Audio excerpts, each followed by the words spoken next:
evening, folks, and welcome to tonight's City Council meeting and Committee of the Whole meeting.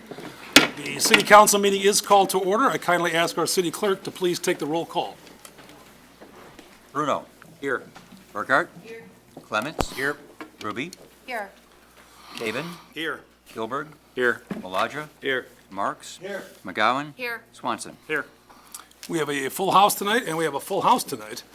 We begin our City Council meetings with the Pledge of Allegiance. I'd like to ask two of my new bestest friends in the whole wide world, Emma Petak and Tori Cornelson, to lead us in the pledge.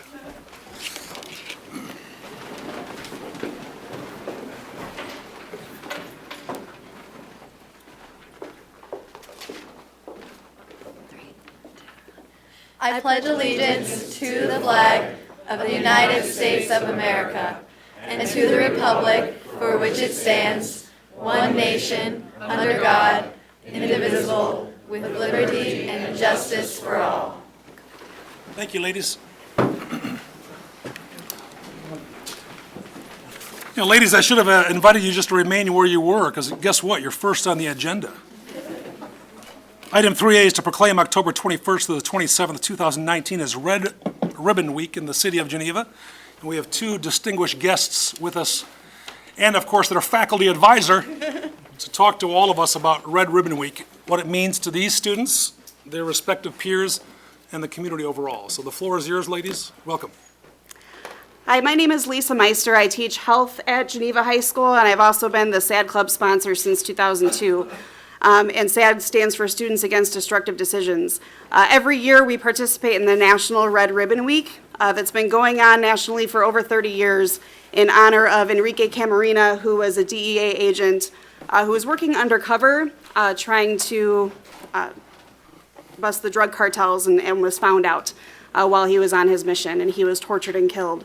And ever since that case in the mid-'80s, his family has actually put together this endeavor in order to proclaim 1 week in October, Red Ribbon Week, in Kiki's honor, to try to commemorate the work that he was trying to do to rid the streets of drugs. And we have some great SAD Club participants this year. Emma is one of our co-presidents, and Tori joined us this year. They have some great ideas for the club, and I'd like to turn it over to them. Great. Thank you very much. Welcome. Thank you. Good evening. My name is Emma Patak, My name is Tori Cornelson. and we would like to thank you for all allowing us to the precious time at your meeting to recognize the importance of Red Ribbon Week. The entire nation celebrates this week each year to send a message to the community about taking responsibility for your health and making mature decisions regarding substance abuse.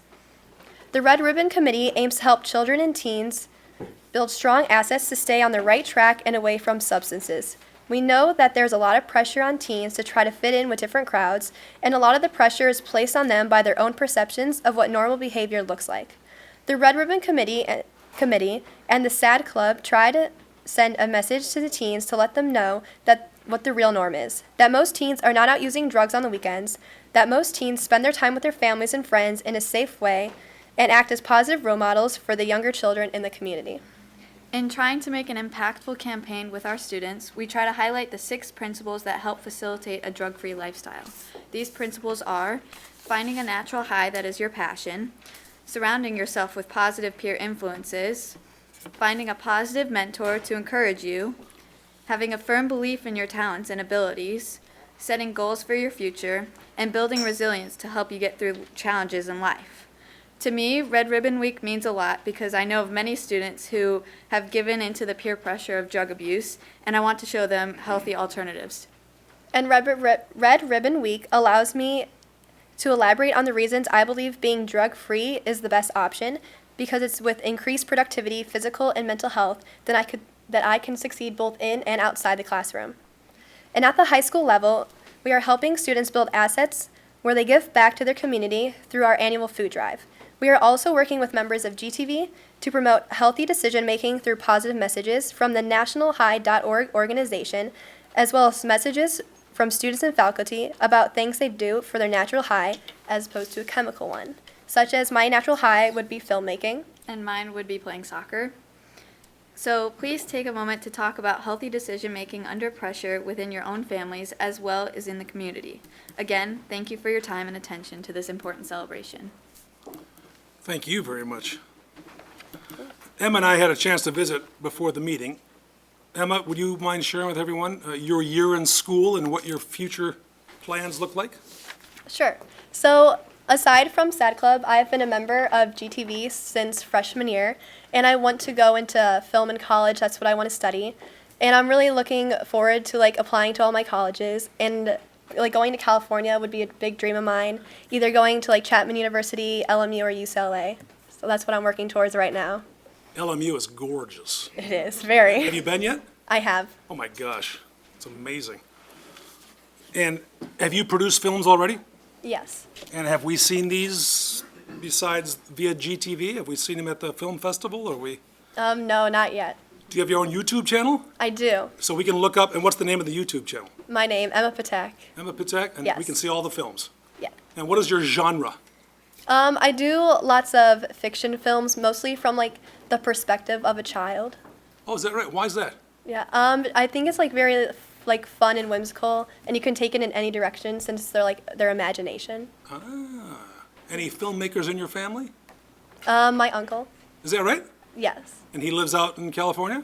No, but he studied filmmaking at Columbia in Chicago. Oh, is that right? And he's still doing that? Kind of. Kind of, sort of, yeah. Yeah, kind of, sort of. Well, that's cool. Yeah. Tori. And what grade are you in? I'm a junior at Junior, okay. yeah, high school.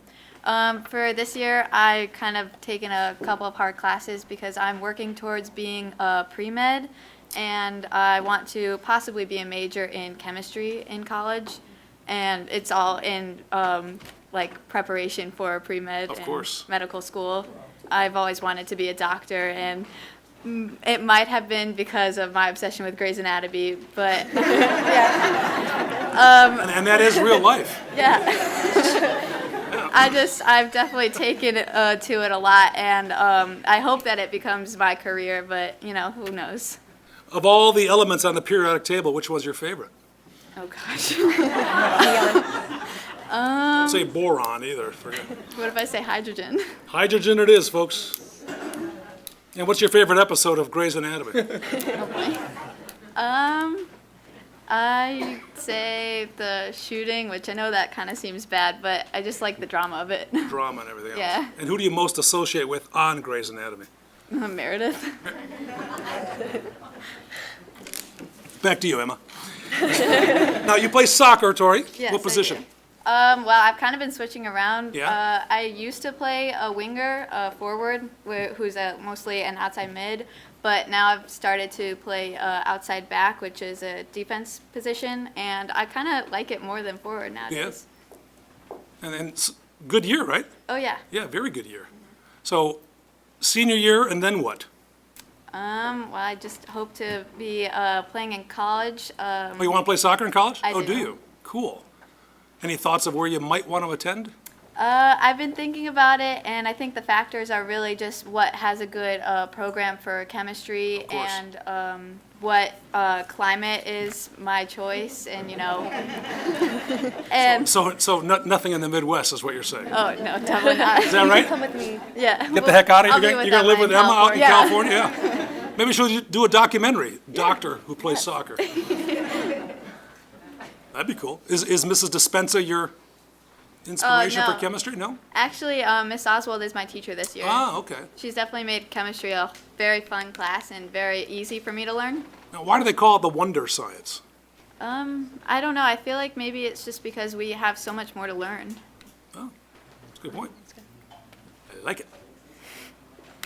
The pressures you face as high school students, and to us who are perhaps slightly older, are they real? I do believe they're real, just because you hear of like so many people, especially like vaping in school. Like last year, we did a whole documentary on it for in GTV in one of my film classes. Cool. Yeah. I think that it's almost a pressure to fit in with the crowd, and you know, you want to be with your own friends, but sometimes they may make the bad decisions that you've tried to stay away from, and it's just up to you whether or not you're going to let yourself do it too. And how do you prevent yourself from going down that path? What's your personal inspiration to stay the course? I've kind of had set goals since I was little. I've always wanted to play soccer in college and continue with it. And I've always, or at least for recently, I've wanted to be a doctor. And I know that this stuff with drug abuse can get in the way, and I'd Sure. rather not let that happen. Smart. Yeah, Emma? mine is like the same as Tori. Like I've just had these goals for such a long time, and I don't want anything to like get in the way that can like hinder my ability to like move forward in life. Very cool. If you don't object, I'd love to open it to questions or comments from the council, if there are any. Anyone? Alderman Kilberg. I commend you girls for coming this evening and making a social statement to the community. And I know that it isn't easy to get involved in an organization like SAD. I don't think they're lining up at the door when they put out or post that they're looking for members. And SAD has a long history in Geneva. I can remember several Sunday evenings on the steps of the of City Hall where the community came together and really made a statement about abuse and the impact of abuse, not only in our community but really in our nation. So again, obviously you girls have great goals for life, and your efforts to try to communicate that and spread the importance of that message, and that you don't need to be dependent upon drugs to be happy in life. I'm really pleased that the organization is still alive at Geneva High School and still communicating that message. So thank you very much. Thank you. Anyone else on the dais? Alderman Bruno. Your microphone, sir? Yes, thank both of you for the involvement and the message. I am curious, though, Emma, what part of filmmaking interests you the most?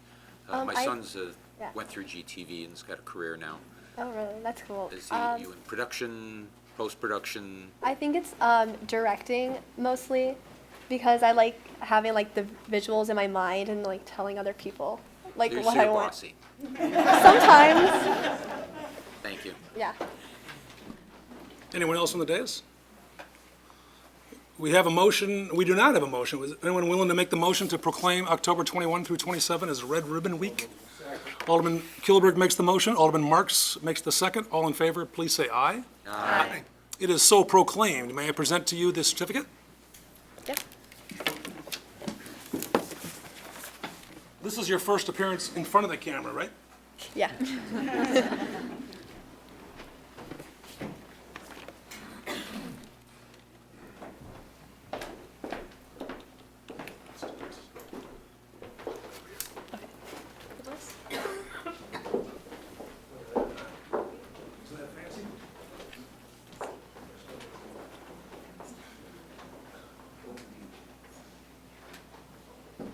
Oh, God, close up.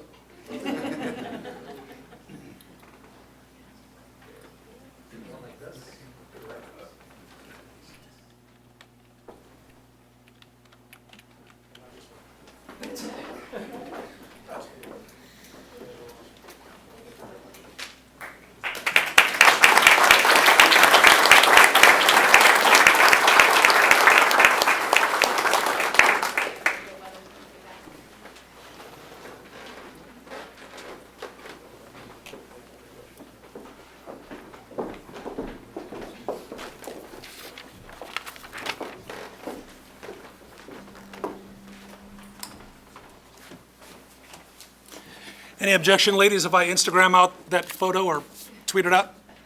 All good. All good? Could you do it for me? I don't know what the hell I'm talking about. Okay.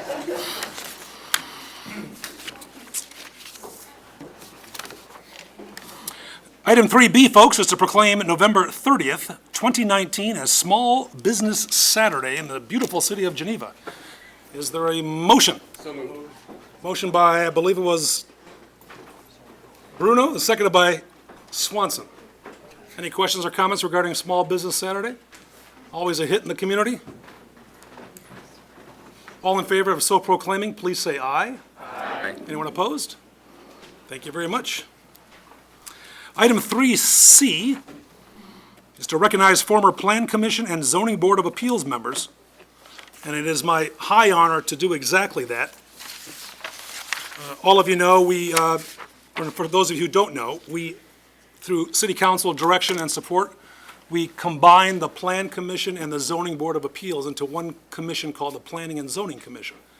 And as a result of such combining, we had to, of course, shrink the total pool. So tonight, we get to recognize those who have served with great distinction, great honor, sacrificed a heck of a lot, spent a lot of hours in this room dealing with issues that perhaps were challenging.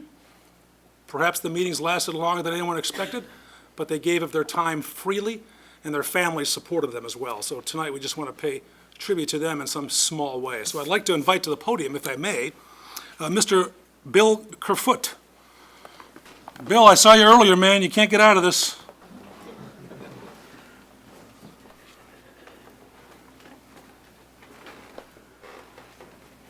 How are you, sir? Good. Now, Bill, you've been involved for a long time, man. Just about 6 years. Yeah, that's a long time. What was the biggest challenge serving on the ZBA? First case we had, First case? What was the first case you had? the addition off of Richard Streets for Burgess Norton. Really? Yeah. That was my first case. No kidding. And It how did you passed. vote? It passed. It did- That's a pretty impressive place over there, Burgess Norton. Yeah. Wow. I could look back on that one and I'm proud of my decision. Good. It wasn't unanimous. Is that right? I'm not going to tell you who didn't vote. Yeah, don't do that. They could Not be here next. now. He's not with us. Is that, forgive me. I'm sorry. That's sad news. No, he moved. He Oh, just moved good. out of town. Then that's not sad news. Do you know what Burgess Norton does, Mr. Kerfoot? They make powdered metal stuff. I don't know exactly what they do. There could be connecting rods at Plant 2, and they make piston pins at Plant 1. Very good. Piston pins. They are the #1 producer of piston pins in the world. They've got a lot of quality Right here, control 3 blocks from awards from a Geneva High lot of School. suppliers. It's extraordinary, isn't it? Yeah. Some 65 to 70 million piston pins a year are manufactured out of that facility. I've delivered equipment there, too. Isn't on that wild? occasion. So, It's cool stuff. Well, we have a token of our appreciation. It's an 8 by 10 of me. is it porous? So I can use it for a dartboard?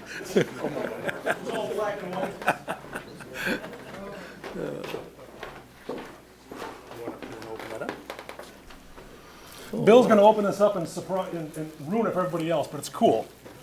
Look at that. Wow. That I is, have a Barney 5-star. look at that. It's dinner for 2 at the mill race. Yeah, right. I got to get another joke, don't I? I'll leave the tip. Look, go over here, handsome. Look at that.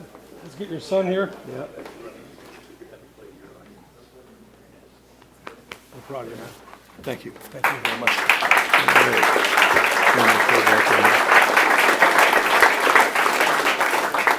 Super.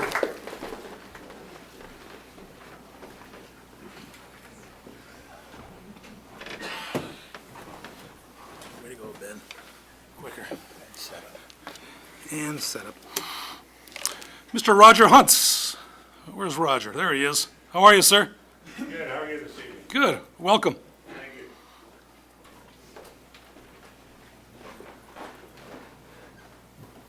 Do you want to tell us a little about yourself, Roger? Well, I'm retired, and I want to thank everybody here for putting us on the Zoning Board of Appeals. It was fun. Bill and I came on at about the same time. Burgess Norton was I think after 2 weeks' training, we got hit with Burgess Norton. And luckily, we came up and got it passed between the two of us and a couple others. So it was great. Enjoy living here in Geneva, and it's a great town. Came from the south side. Oh, you did? Yeah. Now, where did you retire from? Bayer, the German chemical company. I No heard the kidding. young lady with the chemistry. It was good hearing that she's Yeah. enthusiastic. Mine are graduates in chemistry, so Is she's that right? she's on the right Is track. Tori still here, or did she sneak out? Oh, she left. She left, She left? as I am. you know, Typical chemistry person. as I am. Yeah. So you have no, well, there were a lot fewer elements though when you were studying, weren't there? Yeah, there were only 3, I think. There's only 3, yes. Hydrogen, oxygen, and I don't know. Yeah, that's it. Yeah, That's it, man. that's it. Well, we certainly appreciate your service. Well, I appreciate you having me on the board, and I enjoyed it, and I think what you're doing is good. You consolidate where we can, and, you know. Are we still going to get our pensions, or no? Yeah, in fact, we're also gonna give you a car. Well, those of us who are being let Chevy go, Chevette. since there's going to be no more zoning in the town, we're going to open a hot dog stand on 3rd and Main next summer. Anything goes, man. There's no zoning, you know. Anything goes. It'll be like Ogden Avenue in Naperville. Let's go, yeah. Strike that from the record, Pete.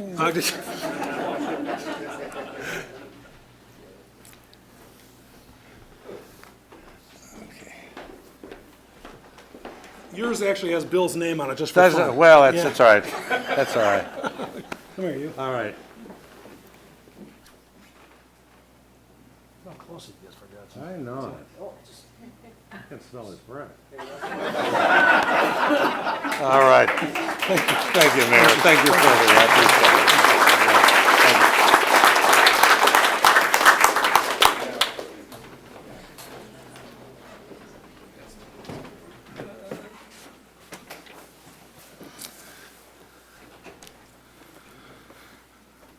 These next two folks, ladies and gentlemen, served on the Plan Commission. I'd like to recognize our friend Cindy Leidig. Cindy? How are you, Cindy?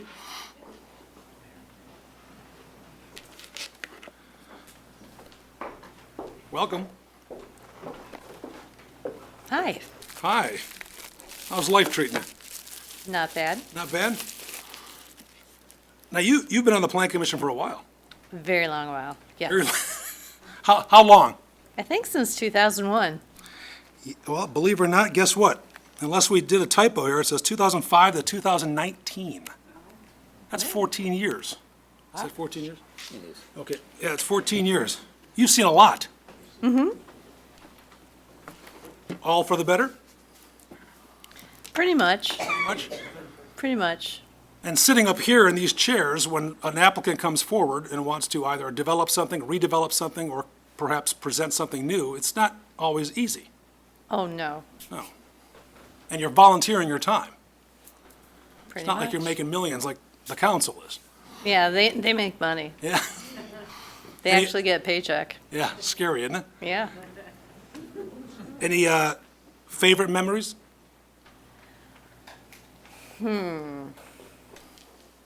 Or something that surprised the heck out of you?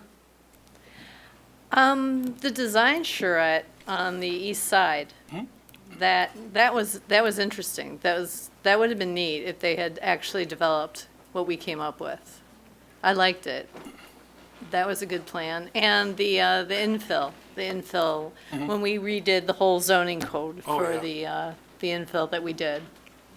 Yeah. So, That was a lot of meetings for that. oh yeah, Oh, yeah. a lot of meetings. I mean, 14 years, you're looking at probably upwards of 1,000-plus hours. Yeah. Easily. And that's just one meeting. That was just, So, yeah, but then again, I did go to school for this. that's true, you I did. went to the University of Illinois and Yeah, share with everybody what your background is, because it's landscape architecture, urban planning, so this is what I'm trained to do, so, It's awesome. We thank you very much as well. so you're getting a lot of exercise. I know, I think I pulled a muscle the first time.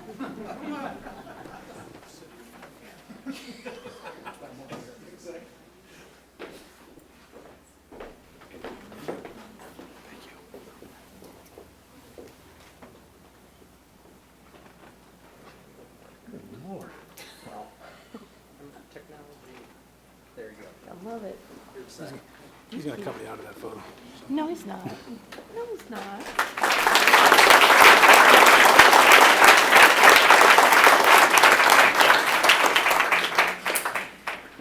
Correct.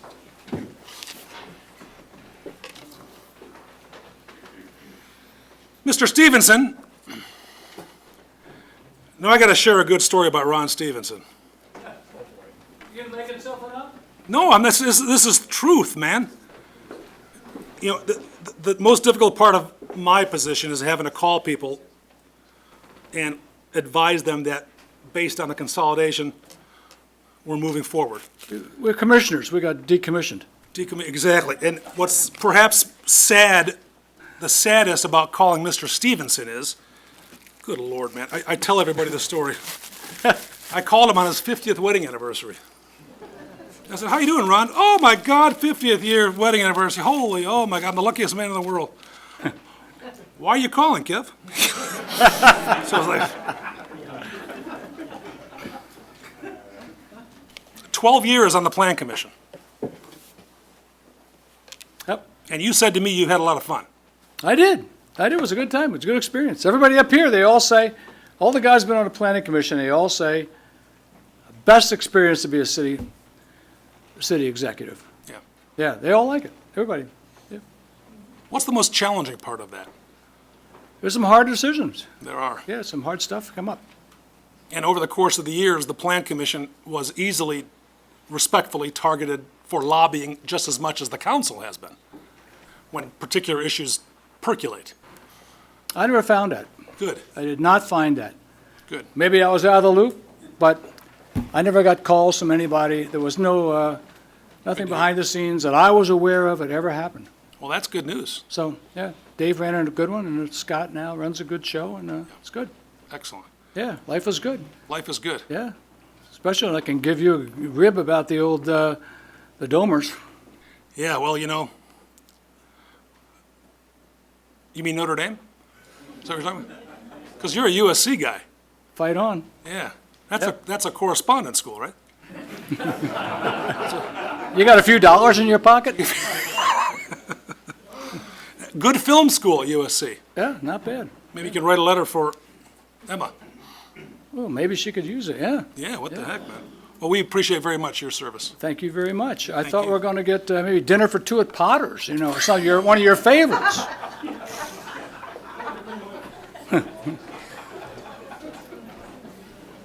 Potters, my God, how old are you? Old enough to know for you.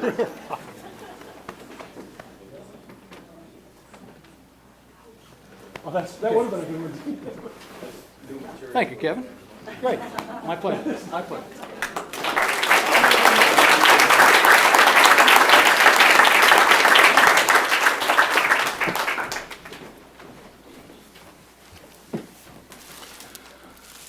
Others who served as well could not make it this evening, but ladies and gentlemen, they will be presented with their token of our appreciation as well, so. Oh, we do? Good Lord, man, I didn't have it down. Come on up here, handsome. And I mean that loosely. Forgive me. I was looking at, you and I talked before the meeting. Yes, we did. Good Lord. Yeah. Introduce yourself to everybody so that they know I screwed up. Should I introduce myself to you? No, yeah. What's your name again? Frederick Case. Mr. Case. No, that's my dad. No, you're always Mr. Case. That's my dad. Well, check this out. Your star reads, "Oh, that guy." Oh, that,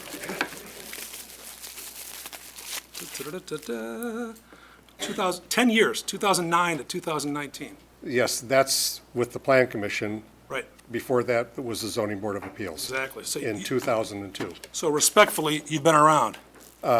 more than once, Yeah. yes. And you're not through with me yet. No. So combined 17 years. Yes, for the city. Wow. And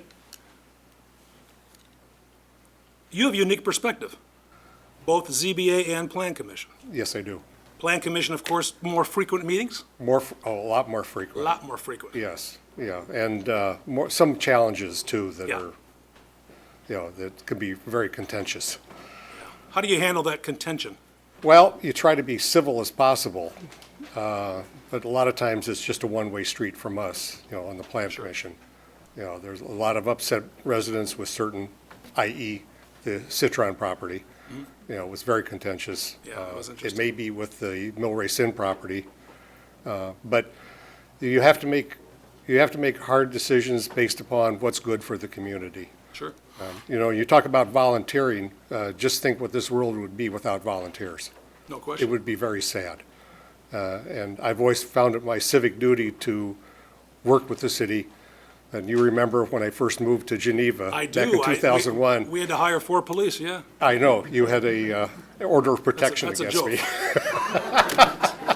No, but that just showed you. Oh, I know. It's- How I it's- felt Yes. about serving. Because And you recently retired. yes, I did. I was in the fire sprinkler business for 43 years. Yeah. And then I went and got a part-time job driving a school bus. Yeah. For District 304? Oh, no.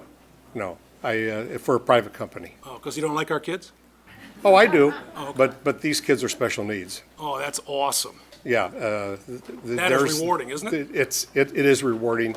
You see the development, you see yeah. how the children are doing. You get to know the parents really well. Of course. And the siblings on a first-name basis, so it is really good. And what do the kids call you on the bus? Mr. Fred, Mr. Fred? Mr. Fred. I like it. Yeah, Wow. yeah. So, it's something, when I retired, I decided Yeah. I wanted to do something because my wife wouldn't let me in the house. Yeah, so. My wife's a very, very smart woman. Yes, I know, yeah. Yeah, it's like the long commission meetings, she said, don't wake me when you come home. Yeah, I can imagine. Yeah, but before coming to Geneva, I served on the Village of Buffalo Grove Planning Commission for 10 years. Wow. So it's been a trip. You've seen it all. Yes, yeah, Wow.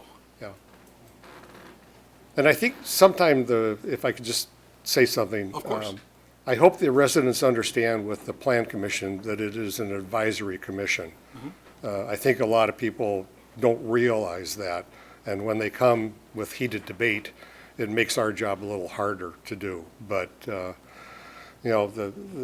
the city council, the staff, you take it one step further. And I would also like to recognize Paul Evans and David DeGroot. Without their support and help and the hard work that they do, it made our job at the Plan Commission a lot easier, filtering through all the information that they gave us. So my hat's off to them. Thank you very much. That's Yeah. very kind of you. And of course, today's a different day because even the Plan Commission meetings, zoning board meetings, every commission and committee meeting are now broadcast. Right, Yeah, yeah, yeah, so, I understand. yeah. You know. In fact, So- you're being broadcast right now. Oh, boy. I forgot to tell you I'm in witness protection. You Is that- can't do that. Well, that's actually what your star says. Yeah, So- pixelate my face. Well, we are terribly grateful. Thank you so much. Thank you. And you are not done with me yet. Well, don't make any threats here, sir. This is a public meeting. Why aren't we done with you yet? Oh, you'll see. Don't worry, your job is safe. You can have it, man. I can't look like this. All right, thanks, What are Kevin. you up to? Huh? What are you gonna be up to? Oh, I don't know. Oh, okay. We'll see. Can you get any closer, Ben? Yes. Yeah.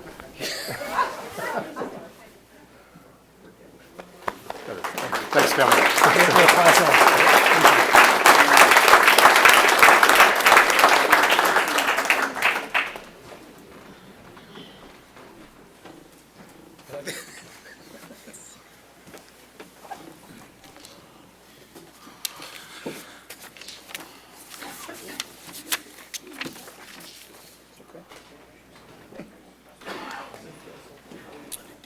Item 3D, ladies and gentlemen, is the Art on Fire presentation. And we have the distinguished Mr. Vitang with us this evening. This is where we get to hand out first, second, and third place. Yes. I was telling some of the contestants earlier that it's extraordinary how a community our size can give away $100,000, $50,000, and $25,000. I'm just amazed at the crowd that turned out for tonight's presentation of incredible? Art on Fire. I thank you all. All artists. We had, the event was started 7 years ago. It's open to all artists in the community or anybody who wants to be an artist, not just Geneva residents. There's no age restrictions. You pick a fire hydrant and you submit your design. The city will let you know if you meet the requirements. And basically, the requirement is you can't paint it black, you can't camouflage it, because we do want the fire department to find it, and they need to. Always These are important. some of the submissions for this year. There we go. We have Geneva's Swedish history. Marvel.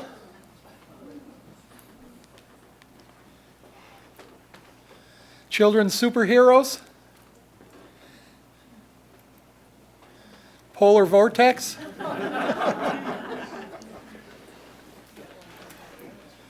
For love of sports.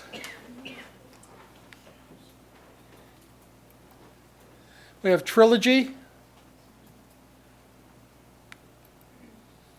A Corgi Summer.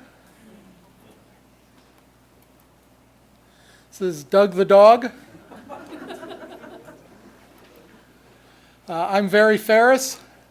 Oh, I know who that is. Yes. GHS Marching Vikings. We have Lighted Up Blue.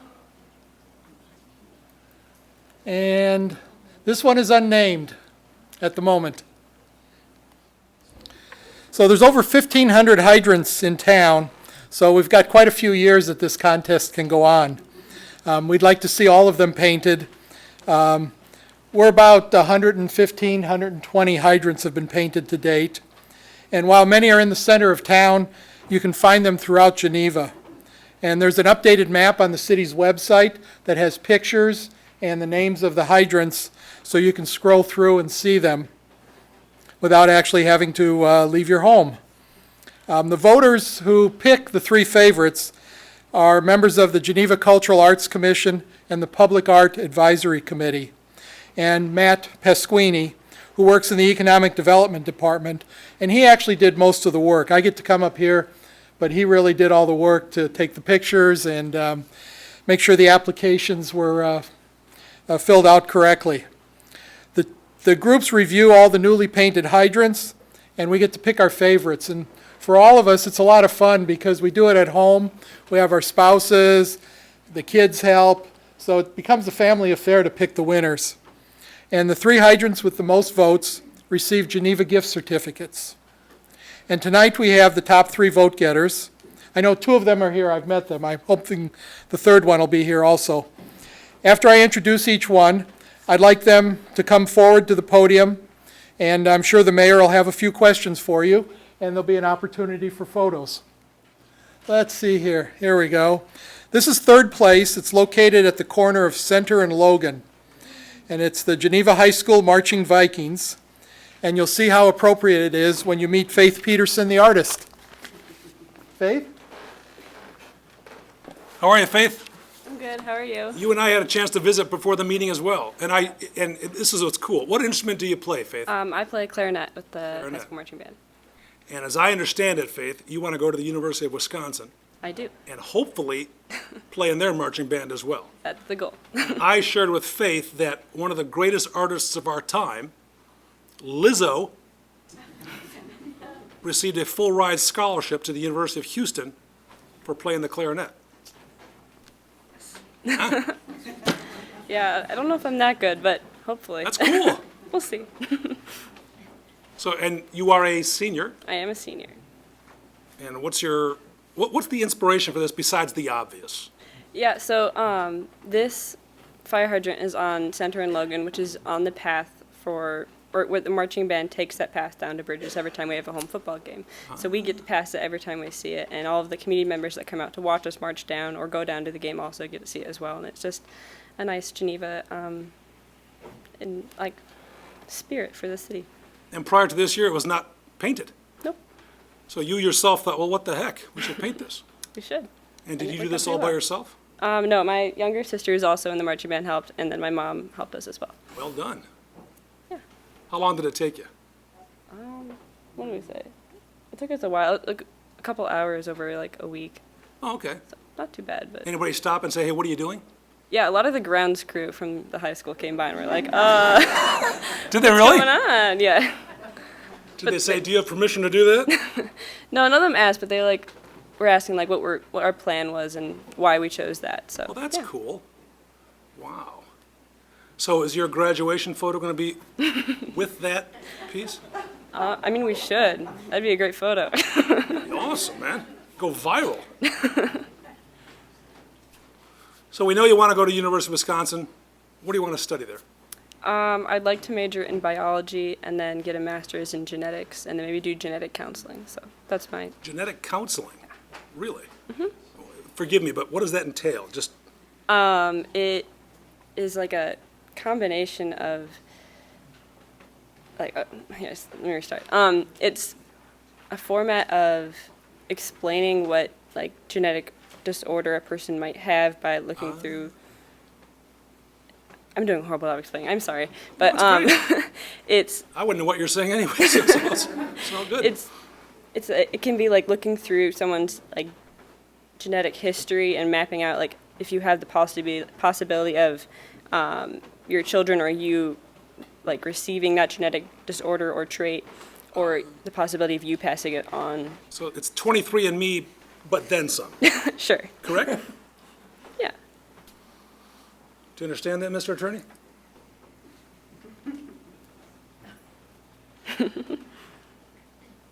What else should we know about you, Faith? I don't know. I'm a competitive dancer. I don't know if that applies. Are you really? To anything. What's your style? I do everything from ballet to hip hop to tap to Really? lyrical. So when you say competitive, forgive me, I just don't know. What's that? You mean you compete at regionals? Yeah, and- so I'm on a dance team. So there's a group of like, I think there's like 40 of us, and then there's like specific dances where there's probably like 4 or 8 or I don't know, specific amount of kids and there's a specific style of dance. And then we take those specific dances to competitions where we compete, and it's you get like an adjudication award, so saying like the specific like points you get gets you a certain award, and then whatever point system you get will put you into like another category for first, second, third, that kind of situation. You know, Alderman Clemens got an adjudication award in high school from the dean. Do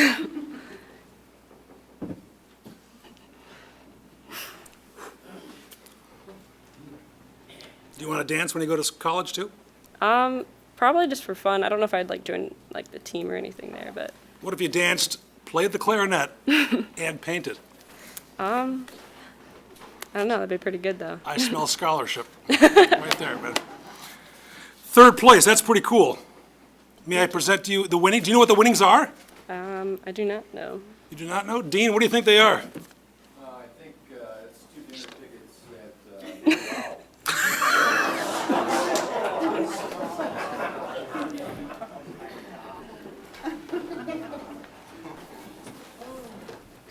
Folks, we have gift certificates here from the Geneva Chamber of Commerce. And Ben, or Mr. Vitale, Yes, do we know how many there are for third? Or should we count them? We don't count them? I don't recall. Look at that, $6. $50, folks. $50. Isn't that good living? This is really quite attractive, isn't it? This is good picture of that. That'll get you 1 pizza at Aurelio's. Right there. Thank you. Congratulations. Make sure you take it there.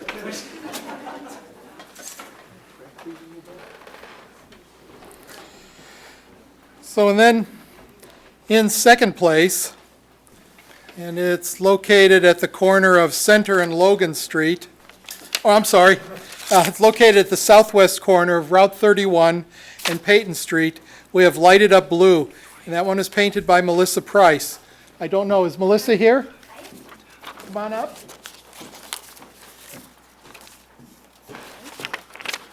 I'm counting how much you're going to get.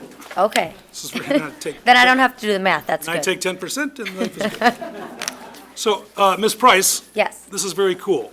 thank you. First thing I recognized was the puzzle pieces.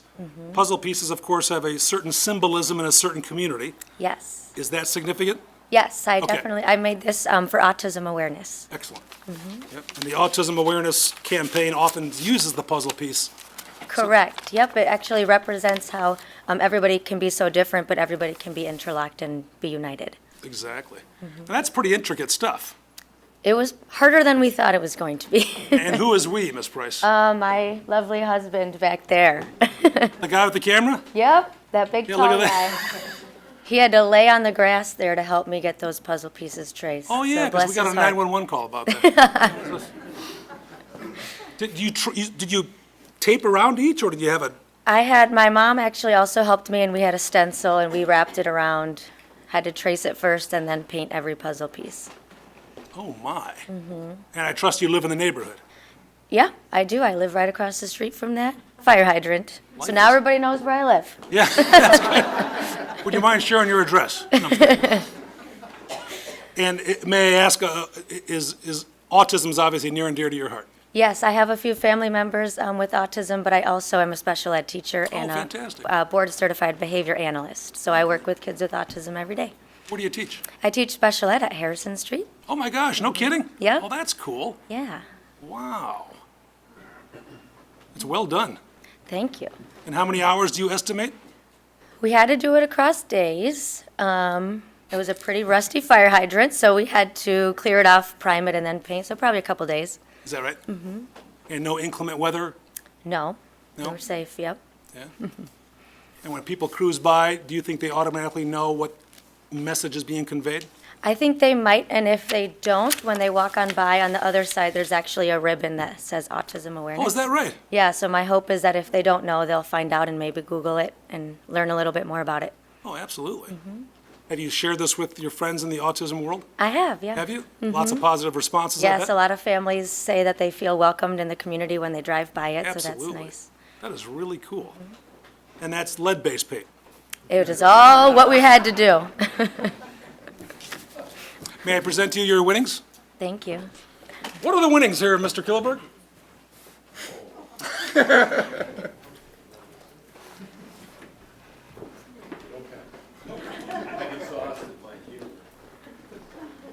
This is the Colonial Cafe on State Street. Congratulations. Thank you so much. Beautiful job. Thank you. Holding this up is ridiculous because it's so dull. It's like, let's move it up.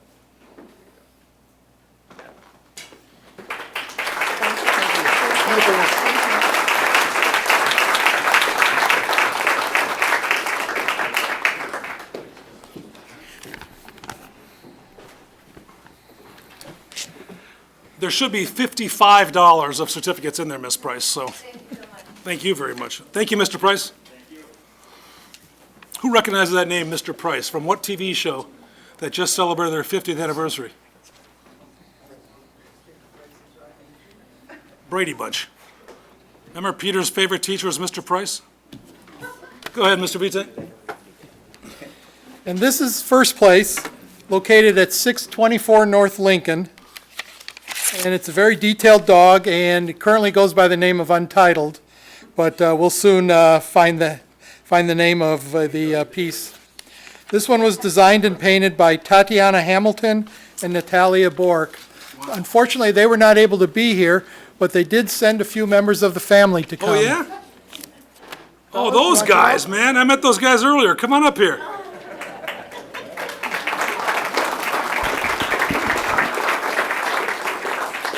These guys are seventh graders at Geneva Middle School North. Yes. Would you mind sharing your name with us? I am Shannon. I'm Michael. Are you brothers or friends? Stepbrothers. Stepbrothers? Cool, man. So you're receiving the award money, $20.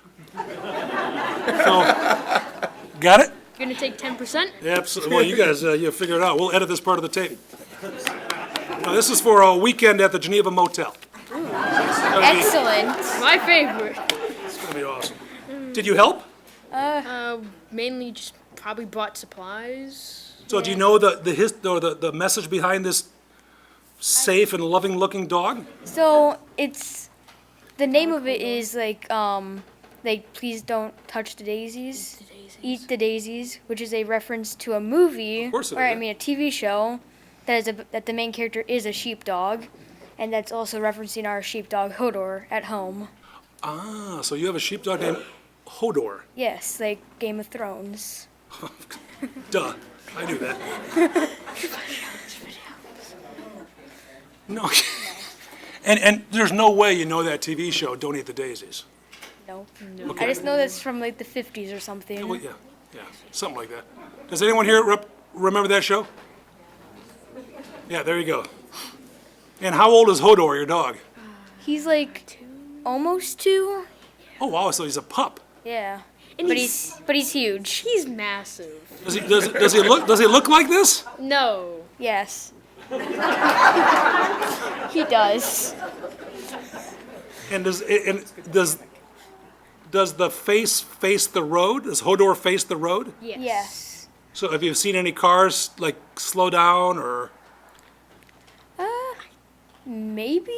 I haven't really seen it, but they probably has. Isn't super busy, so we don't know. And if we do, they're just kind of zooming by, going to the high school or maybe not high school. Cars zooming by going to the high school. I've never heard that. You'll be surprised. So the really important question is, you guys are approximately 12 years old? Yes. Yes. And did you arrive here tonight by yourselves? Yes. You did? Yes. You did?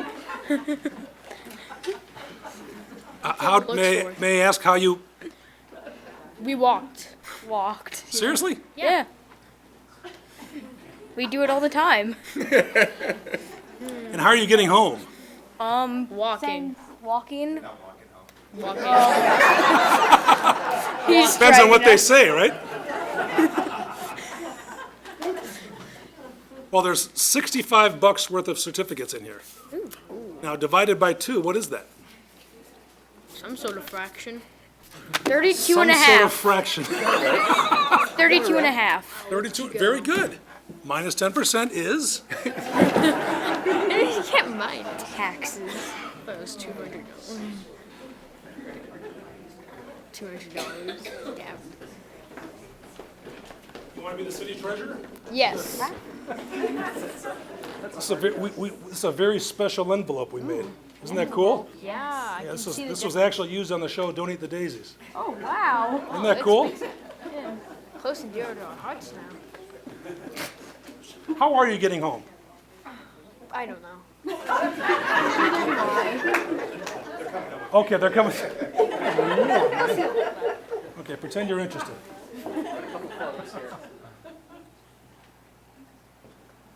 Got it?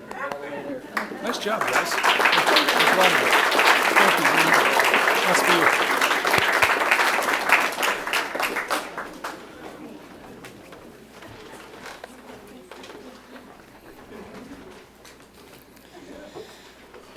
You better start walking, gentlemen. It's a way.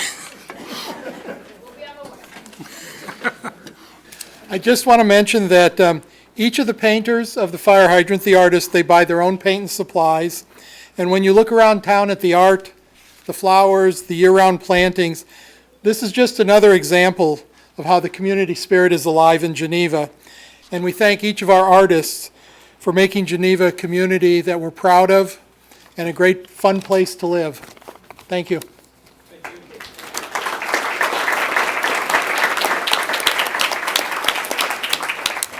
See you guys. Thanks a bunch.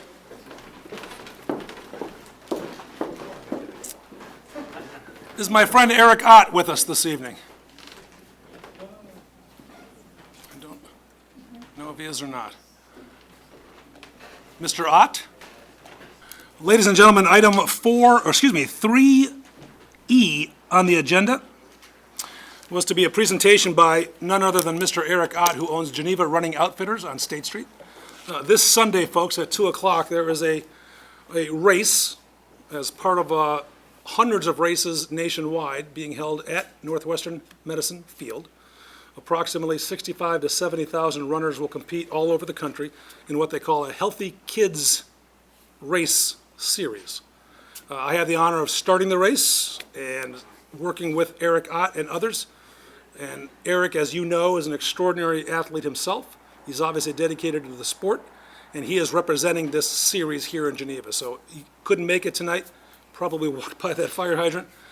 But he wanted us to know that this initiative is going strong in town, and I want to thank him as well for his support. So, our last item is to consider the mayor's appointment of Stephanie Dawkins to the Kane County Public Building Commission. Is there a motion? Motion by Alderman Clemmons, seconded by Alderman McGowan. Any questions or comments? All in favor, please say aye. Aye. The appointment is made. Thank you very much. Item 4, amendments to the agenda. Are there any amendments this evening?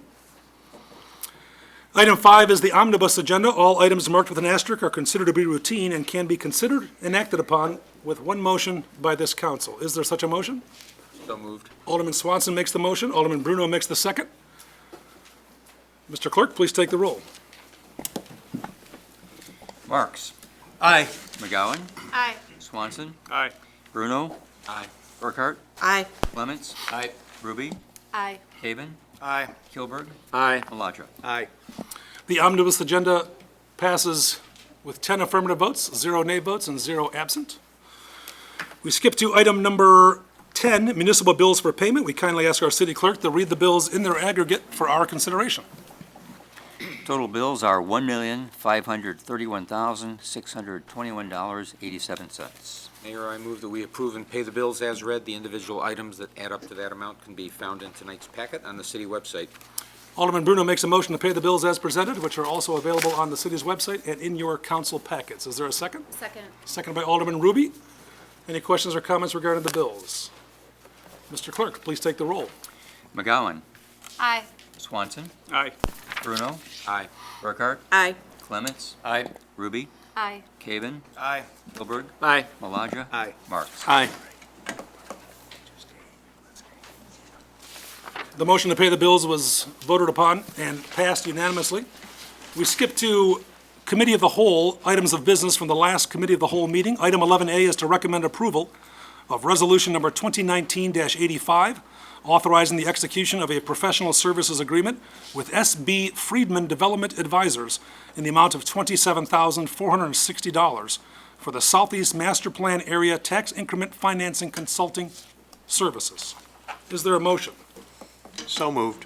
Motion by Alderman Marks. Second. Seconded by Alderman Clemmons. Our Economic Development Director, Kathleen Timoshenko, is present this evening. Are there any questions for the Director? Hearing none, seeing none.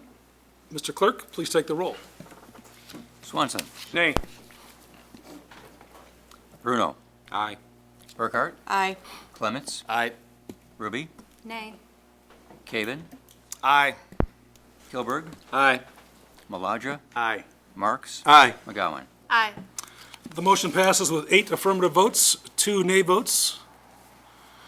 We move on to item 12, presentations and ordinances, resolutions, petitions, and bids. 12A is recommend approval of resolution number 2019-87, authorizing the waiving of bids and execution of a construction services agreement with V3 Engineering in the amount not to exceed $205,850 for the South Street culvert replacement. So moved. Motion by Alderman Bruno. Seconded by Alderman Clements. Any questions or comments for the Director, Mr. Babica? Seeing none? Oh, Alderman Kilberg, excuse me.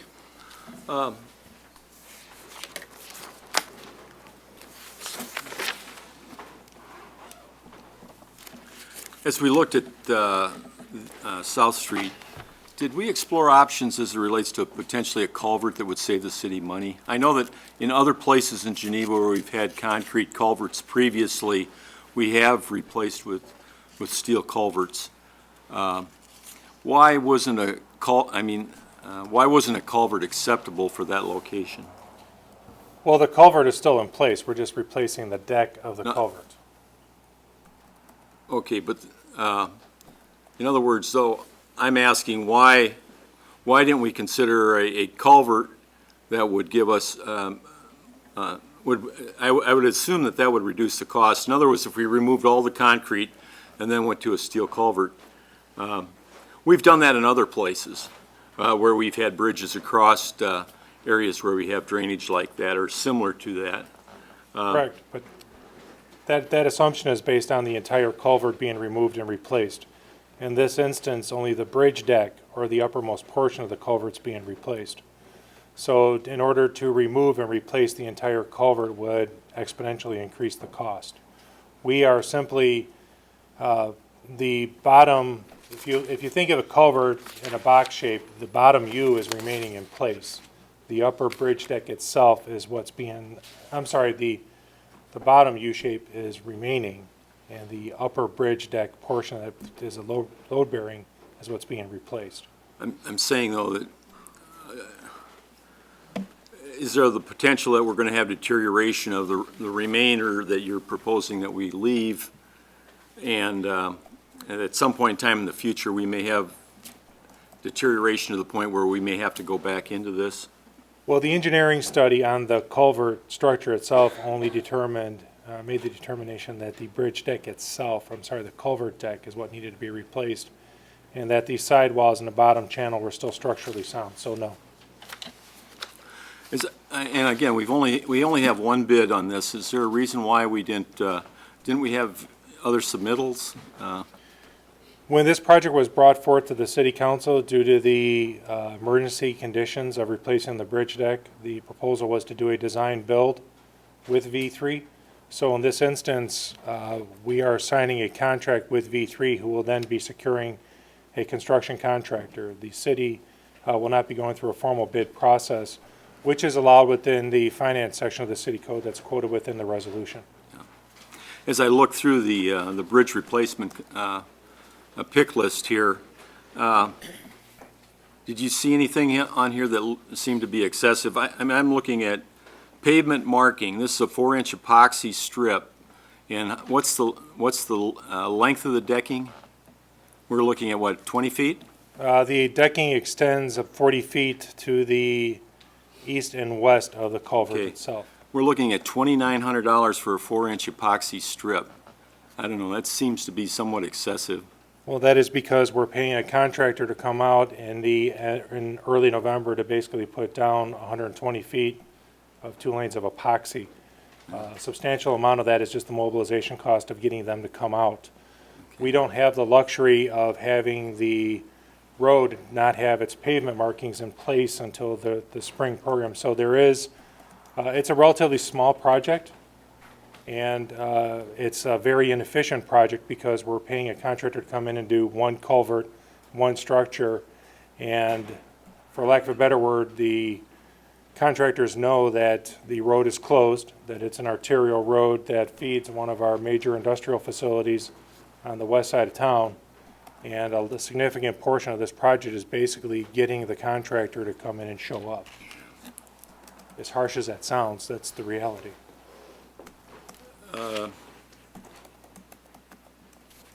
That should do it. Thank you. Anyone else from the dais? Questions for Director Babica? Mr. Clerk, please take the roll. Bruno. Aye. Burkhart. Aye. Clements. Aye. Ruby. Aye. Caven. Aye. Kilberg. Aye. Maladra. Aye. Marks. Aye. McGowan. Aye. Swanson. Aye. Item 12A passes with 10 affirmative votes, 0 nay votes, 0 absent. Thank you, Director.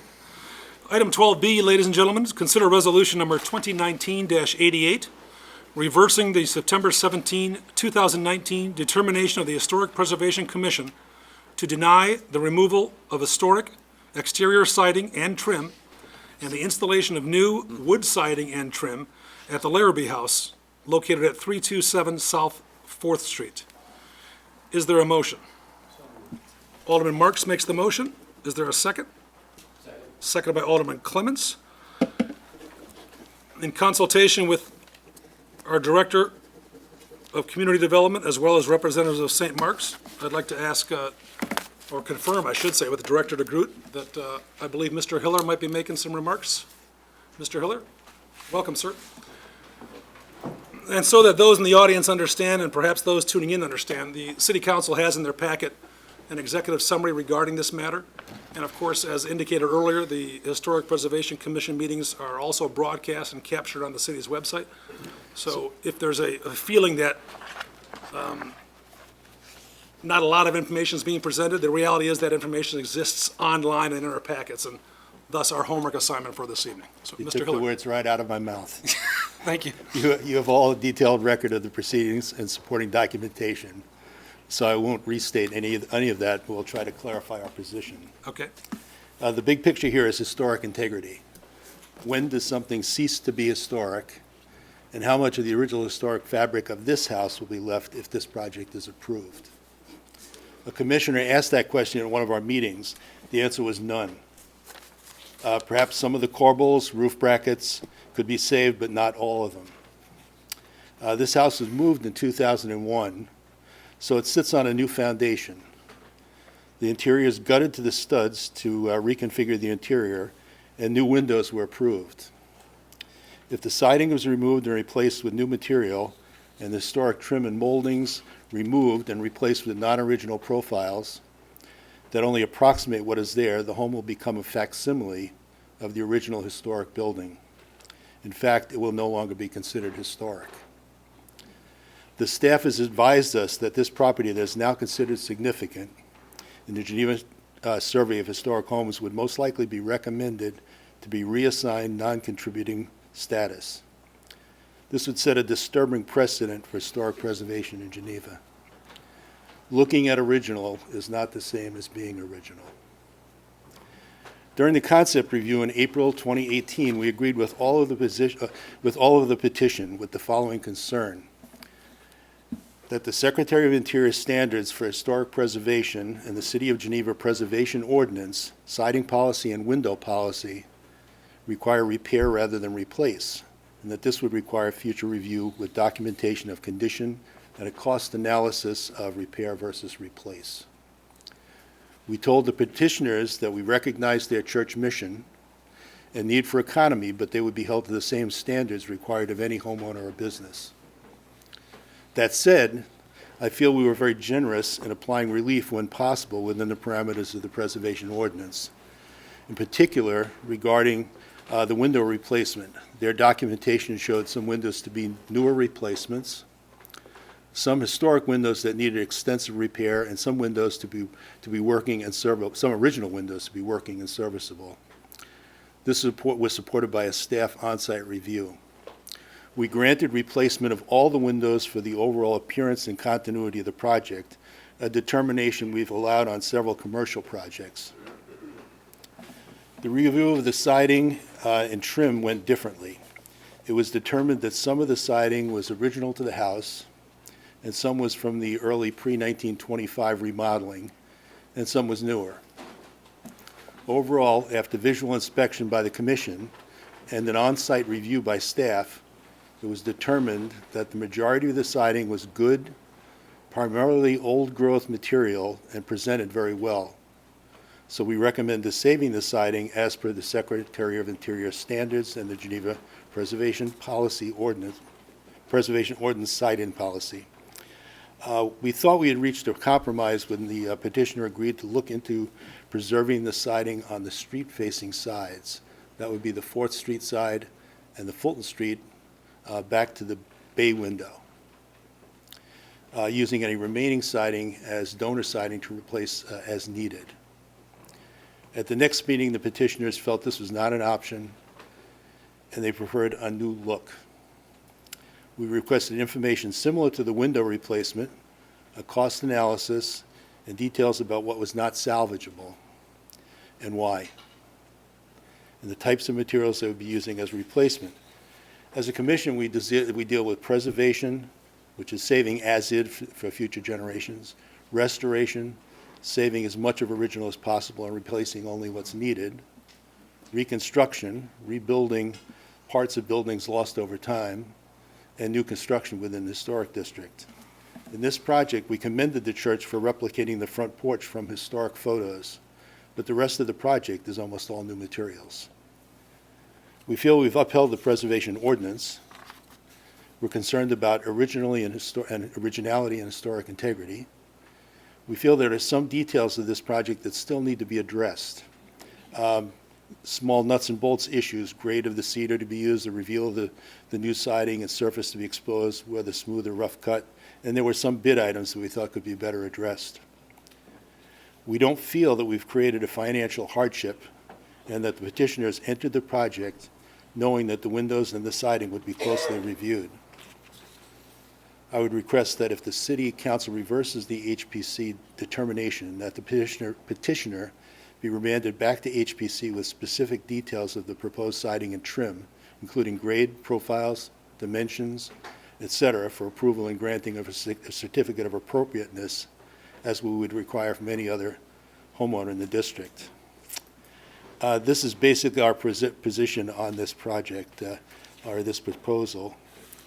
If there are any questions, I can take a question, or I'll try. Any questions or comments from Mr. Hiller? We will hear next from Alderman Burghardt. Can you talk about the, the condition of the siding? I mean, to an untrained eye, it looks pretty rough, you know? Well, we didn't get answers to many of the questions the commission repeatedly asked for, and that was one of the problems. We asked them to quantify how much of the siding was not salvageable. And we got how much was not original, but we never did really find out how much was not salvageable. And we felt that clearly, from past experience and from our inspections, that there was enough of the original material remaining. All right, thank you. Did that answer your question? All right. That it? Alderman Kilburg.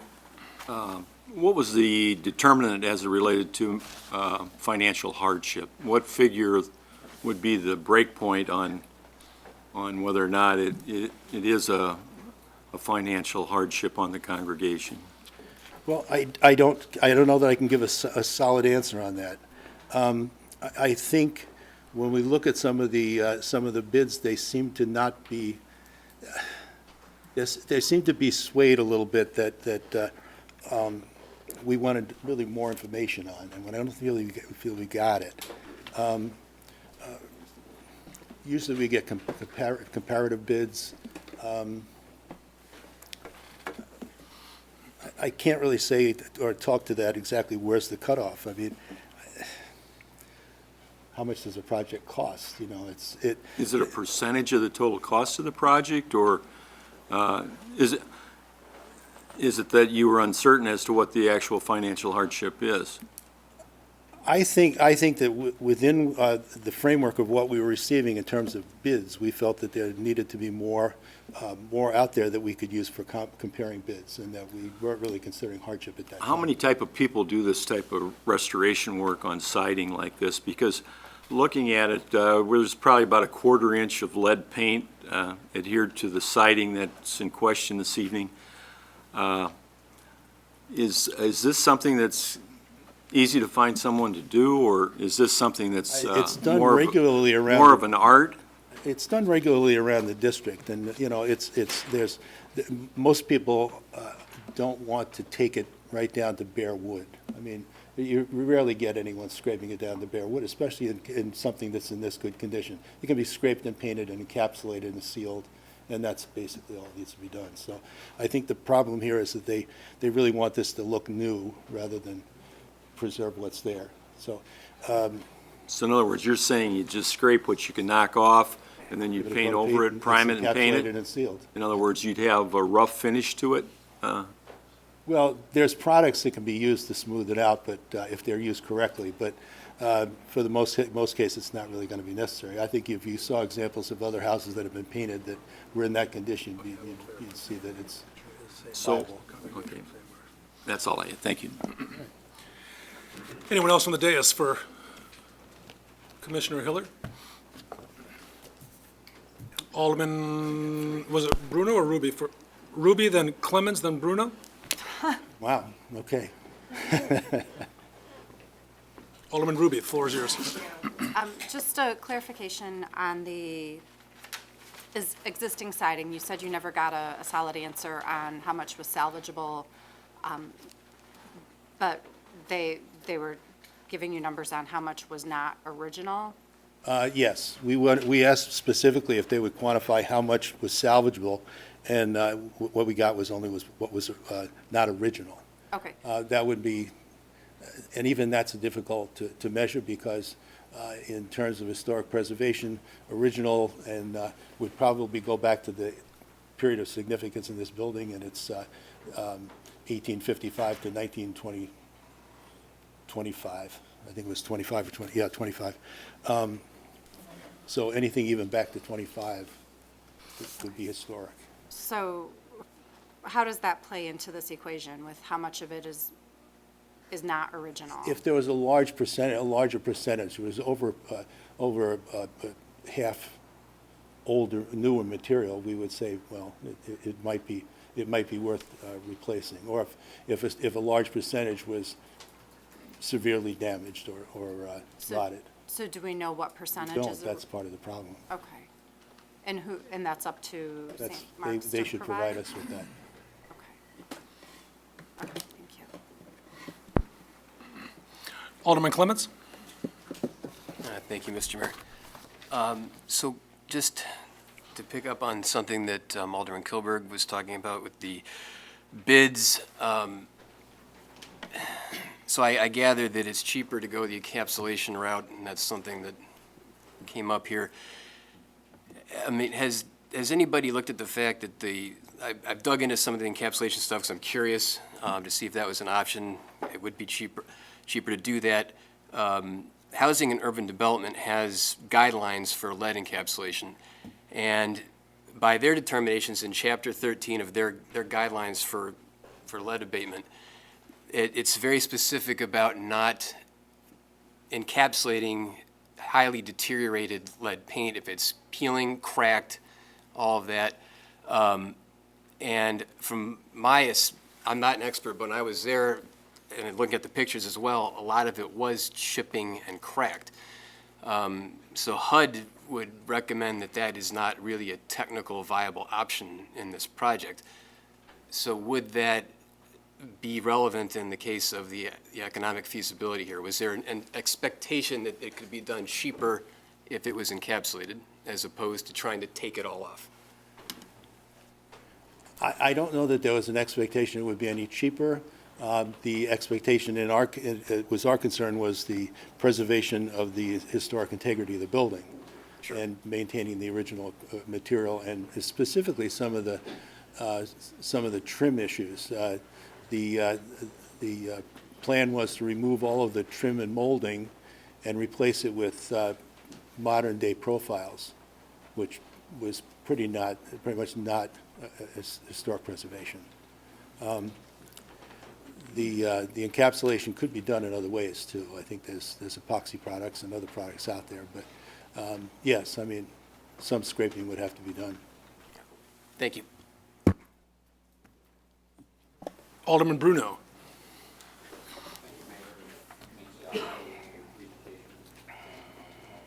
Microphone, Mr. Bruno? Thank you. Thank you. I'll have more questions later. Can you get to the, can you give me more detail on the bids received? Unless I missed it, I didn't see comparative bids for... There were no comparative bids. So we received one bid for the milling, the millwork, and one bid for the, I saw there were no comparative bids.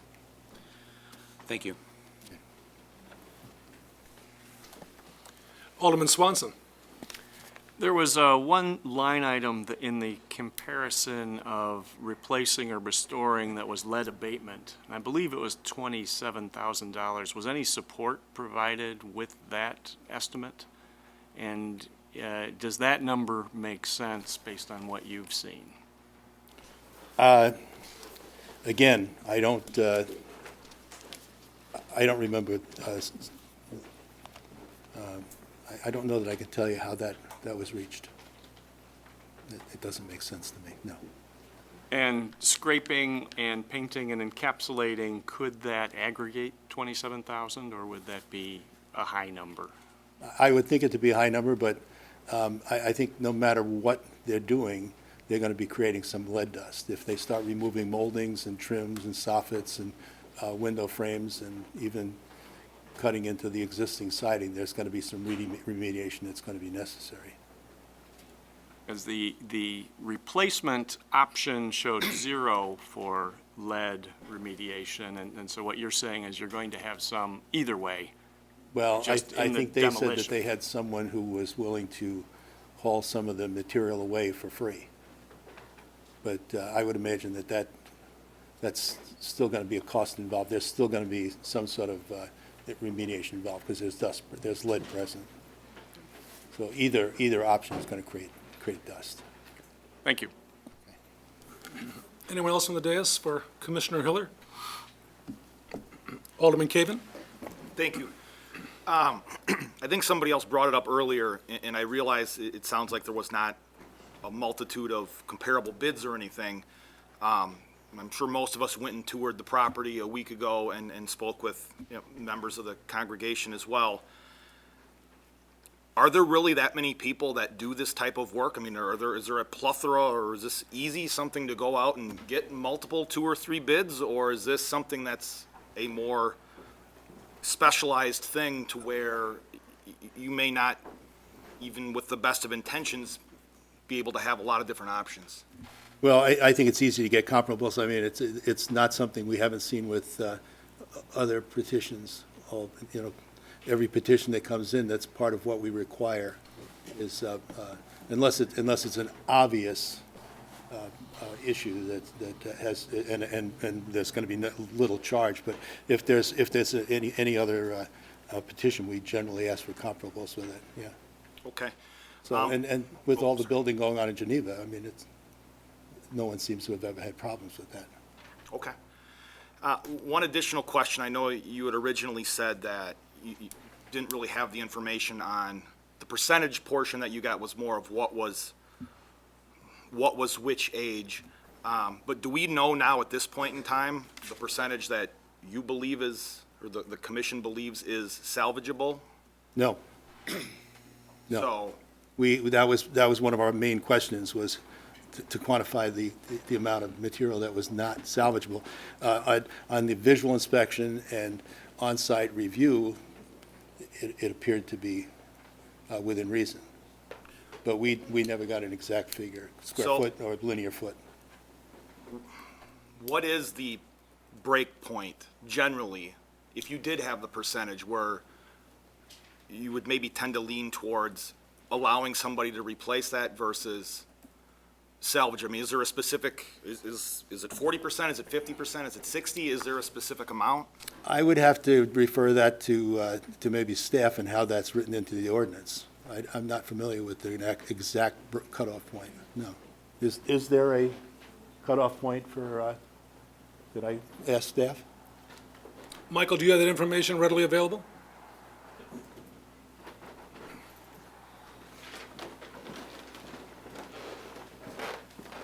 Typically, we look at 10 to 25% is an ordinary repair. 25 to 50% is, as a general rule, is kind of the gray area. If it's more than 50% that's beyond repair or deteriorated, then typically the commission has looked at as a replacement as a option. Okay. No, I think that it was Alderman Burkhart that had mentioned, I'm certainly not a builder and don't pretend to be. So, I mean, when I was there taking the tour last week, I don't know how to put a benchmark or a percentage on what is salvageable there or not either, but to the untrained eye, it definitely looks like some of it's in pretty rough condition just from a random person looking at it. But you've answered all my questions. Thank Okay, you. yeah, and we would take that data if we got it from more than one source. Anyone else for Commissioner Hiller? Thank you, sir. And ladies and gentlemen, in the spirit of formality, I'd like to ask who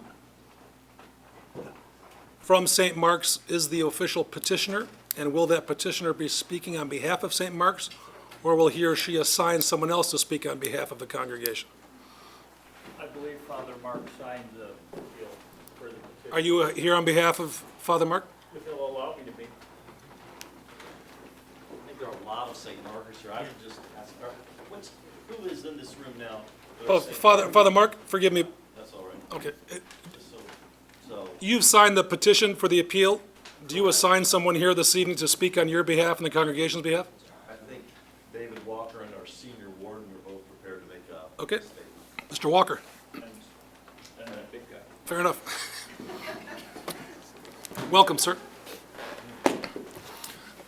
forgive me for the formality, folks. I was advised by our city attorney to do it that way so that we are clear in the presentation, so. Yes, I'm David Walker. I am a parishioner at St. Mark's. You know how this thing works. I'm also on the board, on the vestry, which is church speak for board of directors. And Father Mark saw me in a meeting one day, and I wasn't busy enough. The next day, I had a hammer in my hand.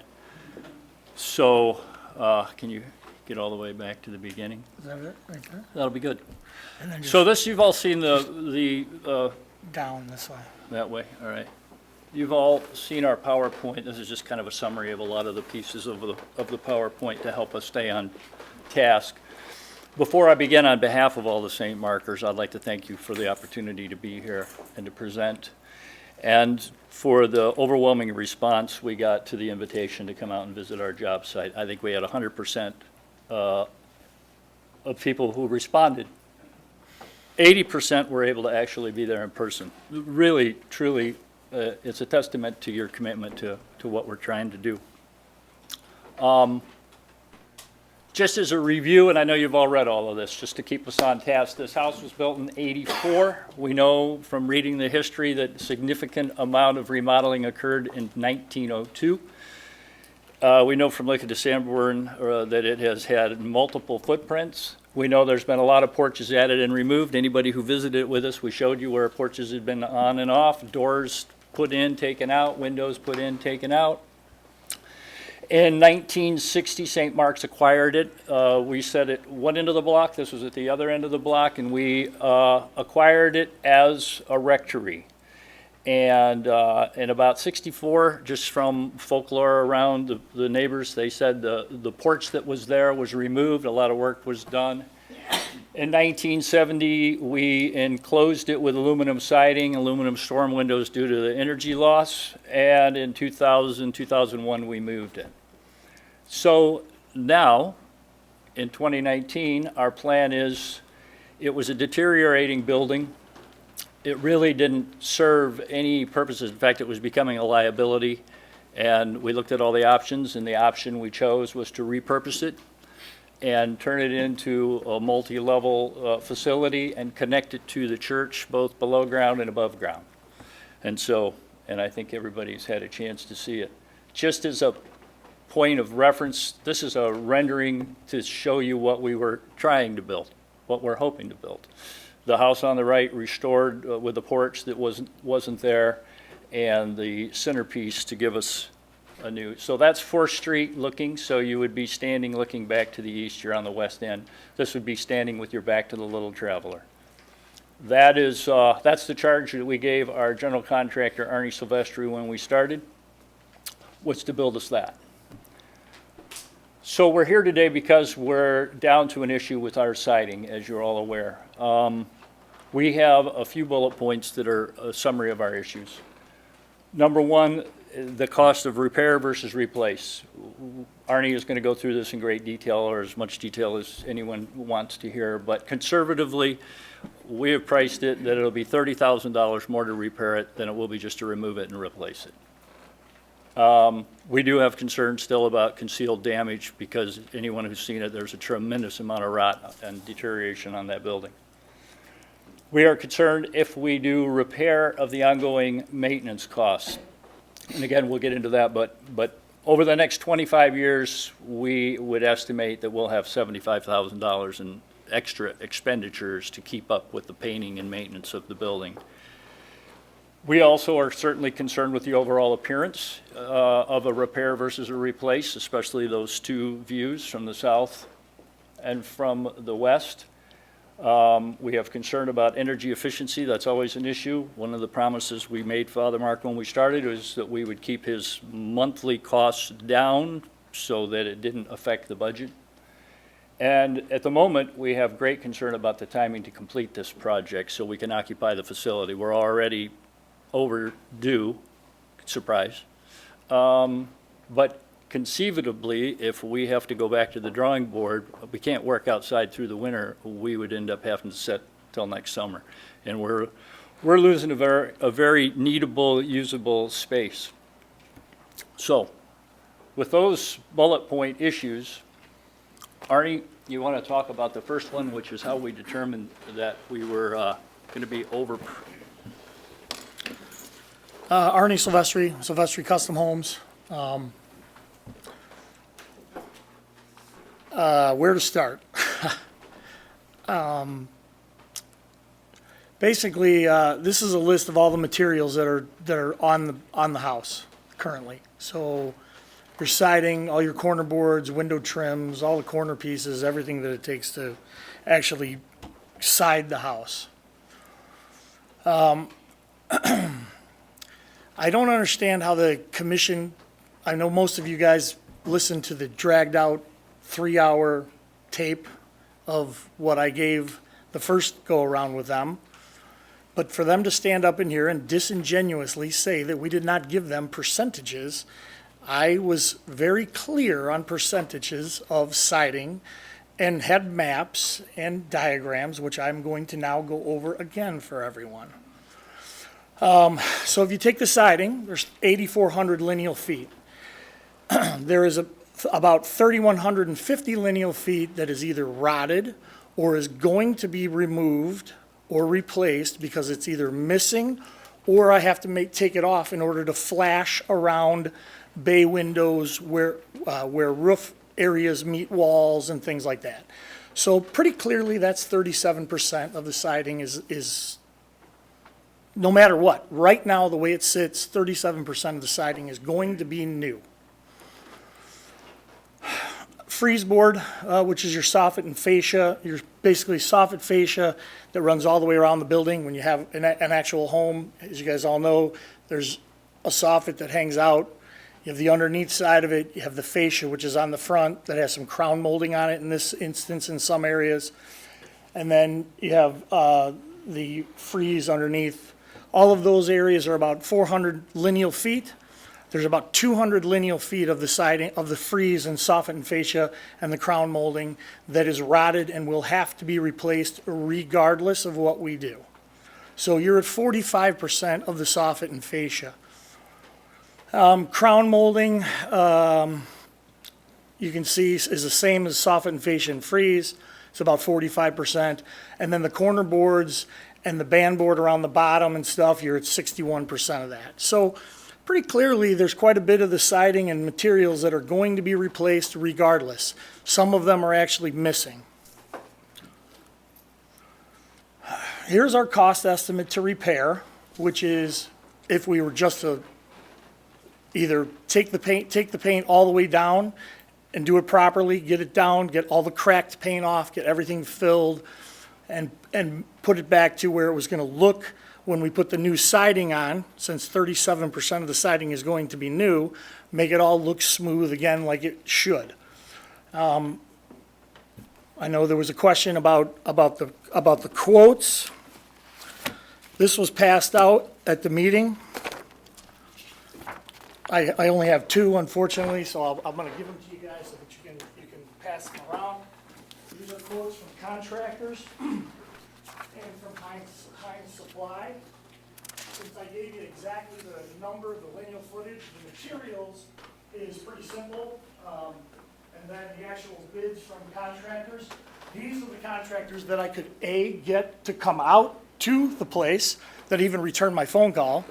B, they're guys that I've been using for 20 years. So from a standpoint of pricing, I do a lot of work in the community. I do a lot of work all over the place. I know that the pricing is where it should be. I don't even have to go out and get extra bids, but I did. There's actually a bid in there for a Rhino Shield, which Rhino is a company that comes in and completely covers it with a ceramic coating. Now, Michael Lambert said that that was not acceptable in the historic district.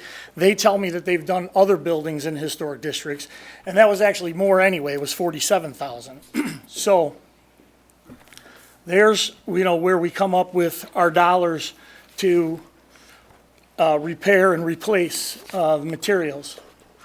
This is a bid for replacement, which is to actually tear it all the way off and start over. which is $57,000. So there's about a $30,000 swing when you look at, you know, repair versus replace. One of the things that they mentioned was, you know, concerned about ongoing costs. When you get brand-new siding from a siding supply company, they will give you a 15-year warranty with 2 coats and a 25-year warranty with 3 coats. We actually will be doing a coat of primer and 2 coats of paint, so it's a 3-coat system. The material is primed and painted inside a warehouse where it's environmentally, you know, it's warm, there's no rain, there's no moisture, everything's controlled. And, you know, that's how they give you the warranty. So if you're out in the field just going to do a scrape and encapsulation, you know, you're going to be scraping some paint, leaving paint on there that is, I don't know, 20, 25 times the thing's probably been painted in its history. It's you know, as many of the aldermen saw, it was at least a 1/4 inch, 1/8 of an inch thick in many areas. You know, and it just, when you're going to the detail that the church is going to, I just don't think that that's something that you leave to that chance, because the material that's on there is only as good as what it's stuck to, and most of it's peeling off, so it's only a matter of time before the rest of it peels off. This is a slide that I put together so that you can clearly see what is going to be left, what's going to be removed. The green areas are the areas that are rotted due to water damage. The pink areas are areas that are original siding from, you know, 1800s. The yellow areas on the front here on the west elevation are areas that at some point have been resided. And my key to that is there's not as thick of a paint on it. The material is actually in pretty good shape, so when you go out there and you look at the project, those are the areas that look decent because they have been replaced at some point. Now, can I speak to exactly when they were replaced? No. But what I can tell you is there's tar paper underneath it, not red rosin paper, which is something that came later. There's round-headed, round-shanked nails that are galvanized, which also came a little bit later in construction. The nails on the bottom half, you know, where the pink is and around on the other sides are actually, you know, mason nails where they cut them out of sheets of metal, so they look like a concrete nail, kind of a wedge, which, you know, is tough to get off, and they damage the siding and that kind of thing. So those areas are definitely not, they're definitely not, you know, from the original construction of the home, all the yellow. So basically the pink are the areas that you're going to have that we know for sure are from the 1800s. This is the west side, and it's the same thing. The green areas are the areas that have to be replaced regardless. The bluish gray areas are areas that are actually missing. There was an addition done at one point, which you can see kind of on the right-hand side, and that there's no siding there whatsoever. So those are your 2 main facing sides, and when you look at that, a lot of that is, it's not original anyway. So, you know, we think that it's just something that it makes sense to be able to let us go ahead and finish it off and do it the right way. You know, there's a lot of situations here on this house where corner boards don't line up, and, you know, and we heard from the Historic Preservation Committee that shows, you know, how things have changed and been added on to over the years, and quite frankly, it just also shows poor quality, and that's not something that we want to leave, you know, on the property.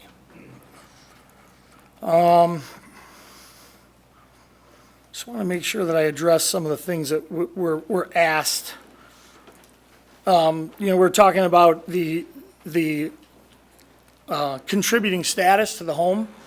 I'm not 100% sure. I mean, Michael can probably talk to this. If we just fix it the way it is, are we going to keep contributing status anyway? Let's not, we're not going to ask questions, excuse me. We're not going to ask questions directly of the staff. We'll wait till you're wrapped up. I'll make some notes and then we'll. Okay, have- well, so the point is that there's, at the very minimum, there's 37% of the siding that's not going to be original, it's going to be brand new, coming from Heinz Lumber Supply. So, you know, you were asking, where's that threshold? We're at 37% of the siding, we're at 45% of the soffit and fascia. All of the windows, all of the window trim, most of the corner boards, All the porch, all of the porch. all the roof, the chimney, and the foundation. And this is just the Sanborn map. You can see over the time that, you know, there was the house up in the left corner there, and, you know, how it's changed over the years, and it was moved, and a lot of the things that we've already said, but I think, Go back to our summary. Oh, you're going the wrong way. man, I can't get this thing to, here,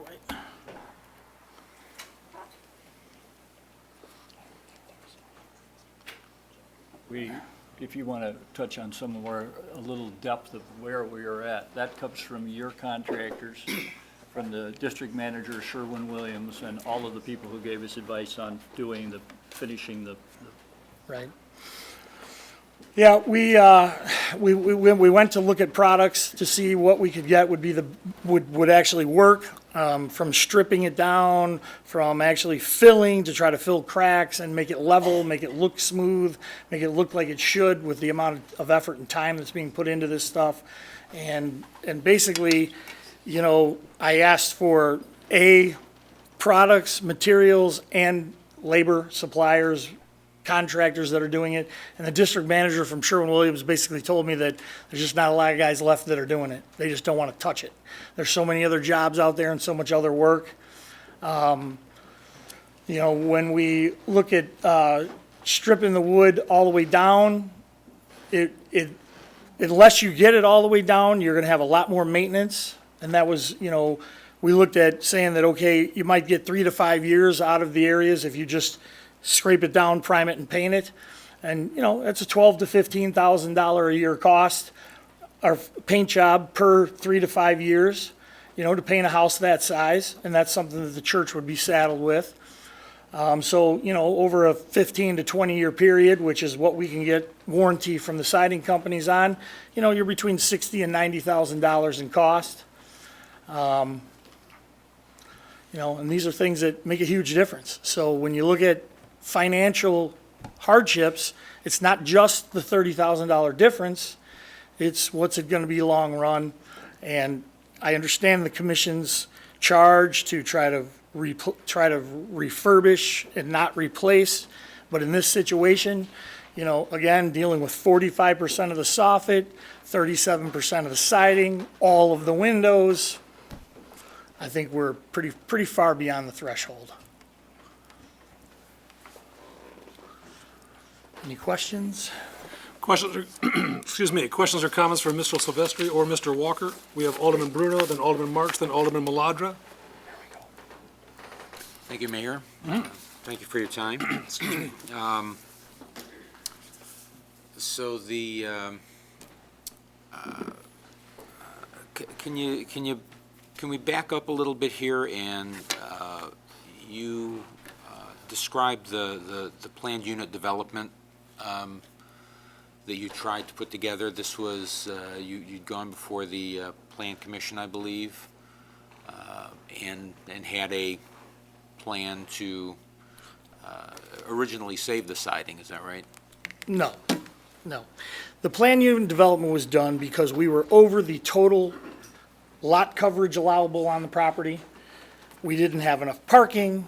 There were quite a few issues that we needed variances for. So it was much easier for us to do a PUD instead of a variance. We brought the plan in front of the commission. We talked about trying to remove the aluminum siding because that's, you know, we didn't want to leave 1970s ugly aluminum siding on the project. And when we got into it, if it was feasible and it was in good shape, which is what we were all hoping for, we'd scrape it and paint it and be done with it. But unfortunately, when we got into it, that's not where we were. So, you know, these projects, which I'm sure all of you guys know, once you get into it, things change. And so you have to go back and kind of regroup. And believe me, as a contractor, that's the one thing that you hate, is to have to go back to the customer and say, guess what? It's going to cost a little bit more money. So,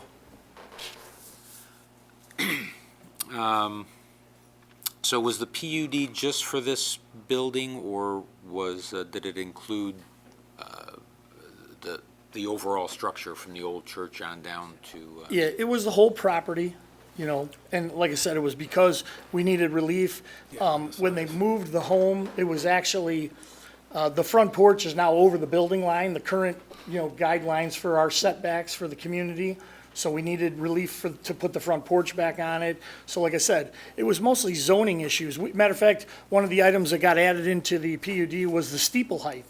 The church's steeple height is above what your allowable zoning regulations are. So we added the steeple height in there because I said, hey, if we're asking for things to be so that you're all kosher, that way if they ever have a lightning strike or something happens, Father Mark can get his hammer out and get up there and put up a nice new steeple. I think that we had added on over the course of time. I mean, the original chapel, as you know, was built in 1868. So we'd added on, and that had never been done. And it was kind of an unexpected news flash for us when we found out that we did not have a single survey encompassing the entire campus of everything we own. And I think we had maybe multiple addresses and some other things that all had to be cleaned up. And so it was some housekeeping and cleaning things that needed to be done from a zoning perspective. And, you know, a PUD is a little bit easier to address all those items at one time. I'd asked Director DeGroot if that sounds consistent with, okay.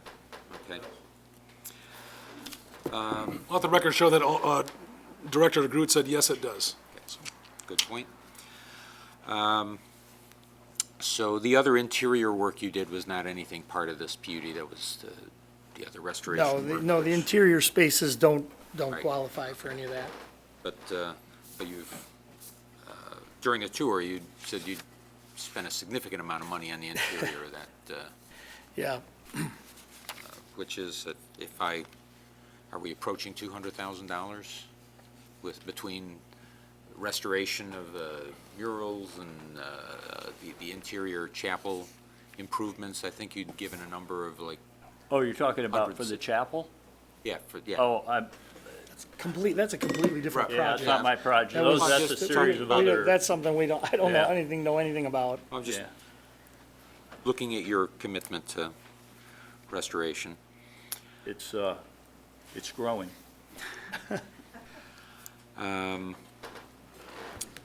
So through this PUD process, was the HPC, or once you got to HPC, did you ever discuss replacement materials, the specifics, the grades, the materials, the installation? In our very first meeting, the renderings that I just put up were very different because of my being naive to the historic rules.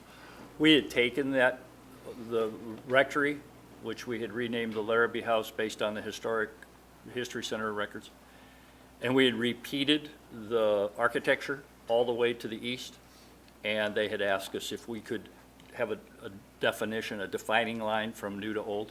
Right. And so we went back, and what you saw was a very, very different. So that the second trip back to see them was to show them that we had made the changes to our structure. And it took some engineering because it changed staircases and all kinds of things.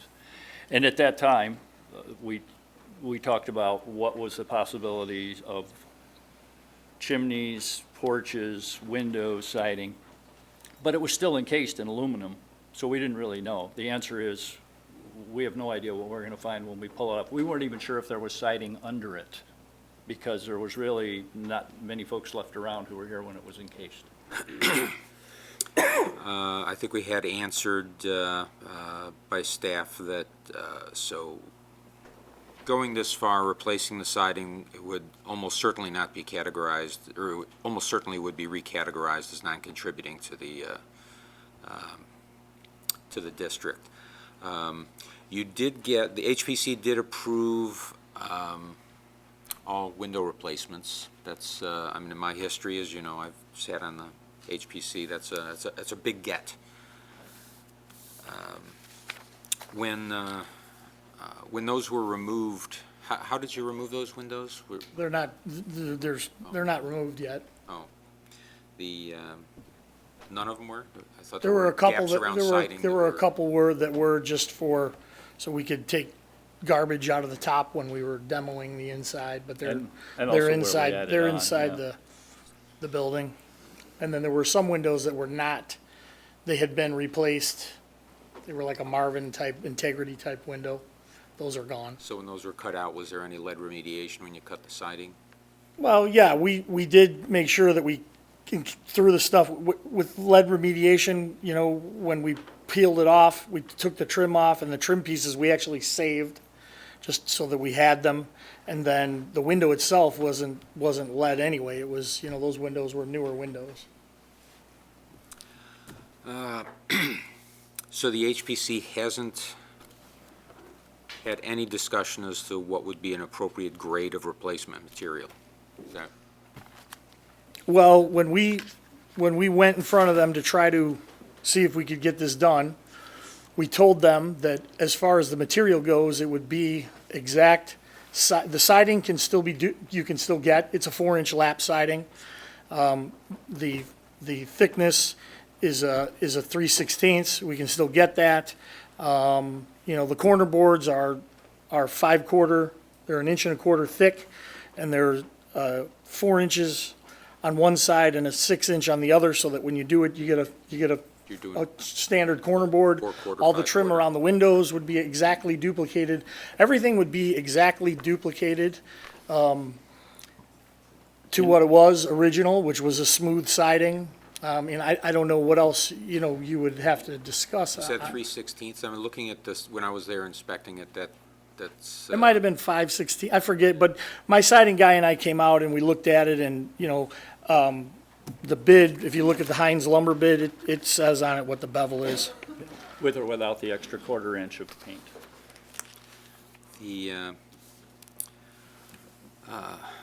Well, I'm a bit uncomfortable if this does get overturned. I am a bit uncomfortable that there hasn't been any oversight in terms of making sure the materials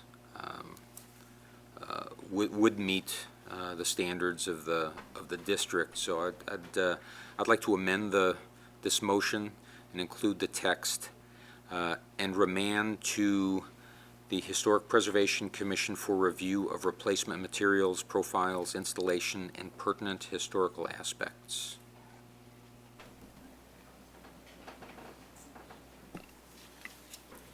Forgive me for a moment just to confer with legal counsel to ensure the relevancy and accuracy of that motion.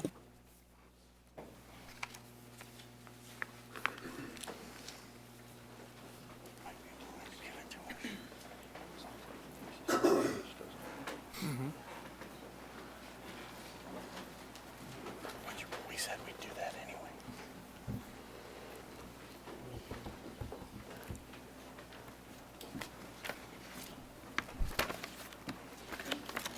That motion is appropriate. Is there a second to the motion offered by Alderman Bruno? Seconded by Alderman Burghardt. We are now discussing the motion that is on the, or excuse me, the amendment that is on the floor. Are there any questions from the dais regarding the amendment that's offered by Alderman Bruno and seconded by Alderman Burghardt? Alderman Caven. Thank you. So if this portion is approved, and we say ultimately the vote tonight, it winds up being said that the siding is able to be replaced, does that then mean that the church and builder? Well, we wouldn't get there yet because we're just discussing the amendment, and the amendment, in essence, remands this issue back to the HPC to discuss and clarify what product means. And I'm abbreviating that, of course, but, So this is on the amendment, not necessarily an ultimate decision whether we get to that or not regarding the siding. So this is just to say, go back and work with the HPC, and we're done having this discussion today. That's, yes, sir. No, we'll still, Well, no, we can, correct. Okay. Yes. Forgive me, yes. Okay, all right.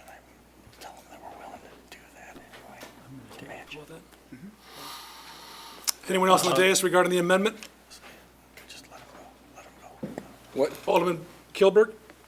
Your microphone, sir? What would this, undoubtedly, this would then move the project well into the winter, in that we have a building that's very exposed right now.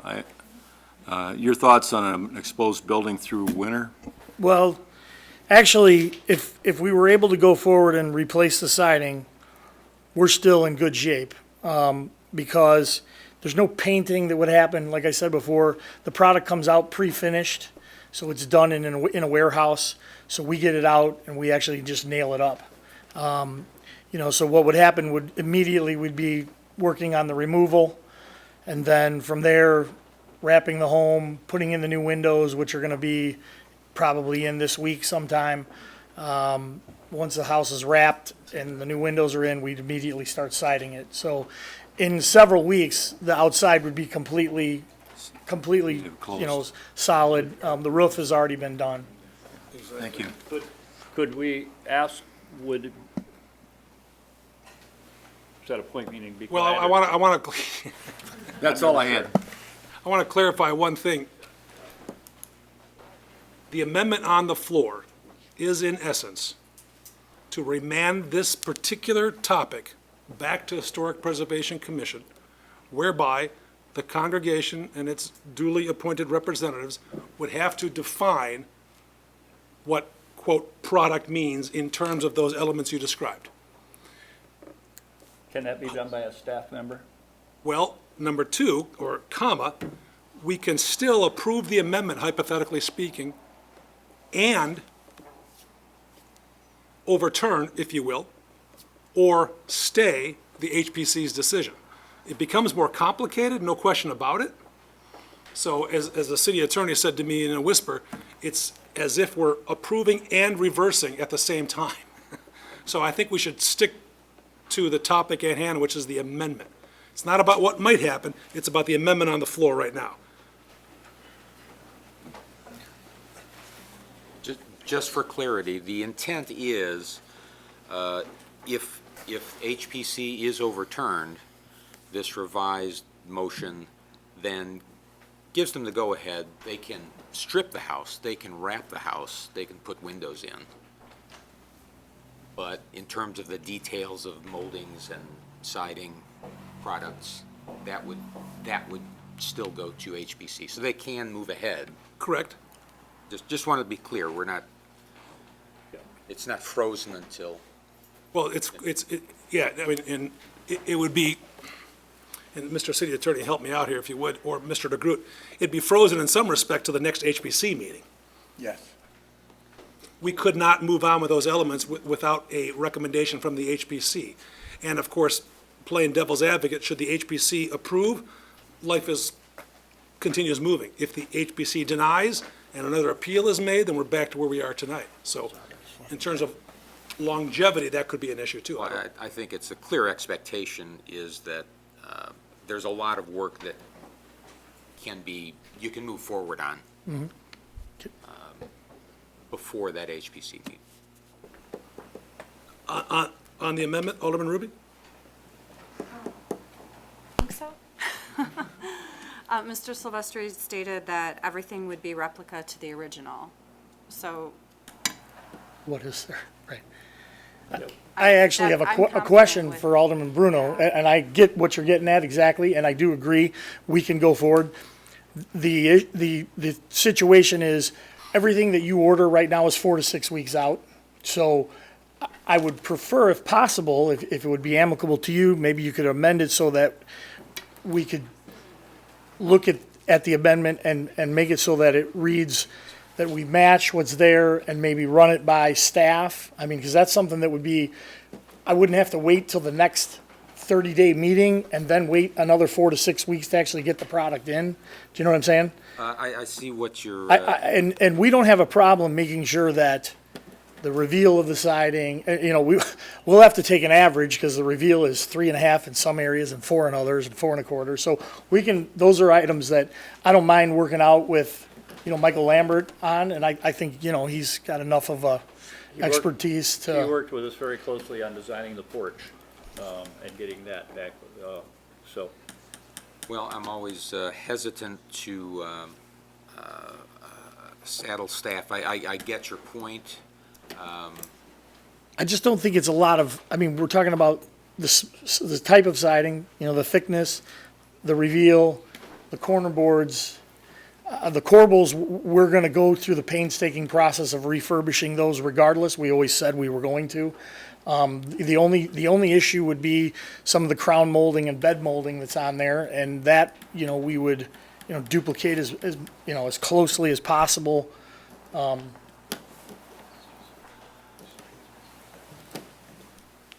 Judging by the room, then I would modify this motion to remand back to staff and a special meeting of a subcommittee from HPC. Unfortunately, Alderman Bruno, that can't be done. Number one, I would never want to put professional staff in a position where the decision is solely on their shoulders, particularly when we have a standing committee known as the Historic Preservation Commission, and to select only certain members from the Historic Preservation Commission to serve on a subcommittee, I think unduly puts burden on them as well. I will seek counsel from city attorney whether or not I have that authority to make that decision. But Two things. If Alderman Bruno was withdrawing his motion to amend and making a new motion to amend, that would be in order. I would counsel, however, that I do not think this body has the power to assign staff the role that is set forth in code that HPC holds. That was why I was just trying to. Understood. So the original amendment's still on the floor. Right, and But with seconded the by- expectation, I think, I don't think it will delay the process. Any questions from the dais regarding the amendment? Alderman Caven? Well, I can understand wanting to make sure that the materials are appropriate, but based off of what we've been told by the church and by their contractor, seen renderings, if this is gonna look basically identical to what it is, I mean, I don't know. I think this is gonna delay it further. We're talking about whether that is coming up as well. And, I don't know. I feel like this is gonna wind up being a delay because what I wind up seeing happening is we're already at this point here now. If we force them to go back again, I see us having the same discussion 2 months from now if things are not amenable to both parties. So they've given us their word and told us what that is going to look like. I would tend to trust them to do what they've told us they're doing. But that's my opinion. On the amendment from the dais, ladies and gentlemen, Alderman Maladra, then Alderman Clements. I guess this is a question for Alderman Bruno. Is the concern about the material as serious in your mind if the building is non-contributing?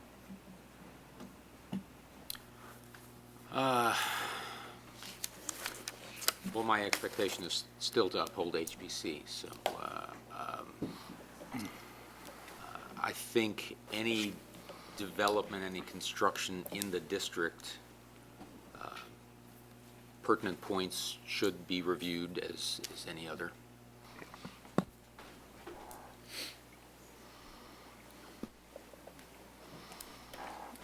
Alderman Maladra still has the floor.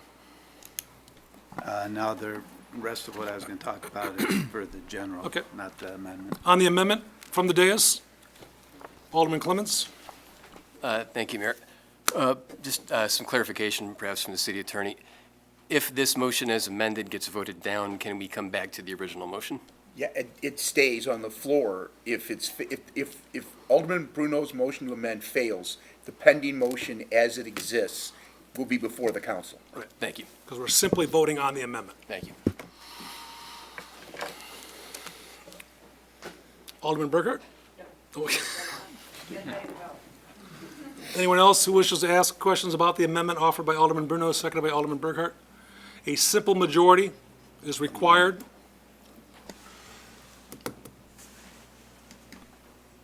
Mr. Clerk? Caven. Nay. Kilberg. Nay. Maladra. Aye. Marks. Nay. McGowan. Nay. Swanson. Aye. Bruno. Aye. Burkhart. Nay. Clements. Nay. Ruby. Nay. The amendment fails with 3 aye votes and 7 nay votes. We are back to the main motion on the floor. Any questions or comments from the dais? Alderman Bruno. Thank you, Mayor. I'd like to go back in history to our last siding appeal that we overturned on very similar arguments. If you, there's a photograph left on at your site there. This house wanted to reside, authorized, or the HPC was overturned. The intent was to put on hardy board synthetic siding. If you look at this picture, you'll see the house looks quite good.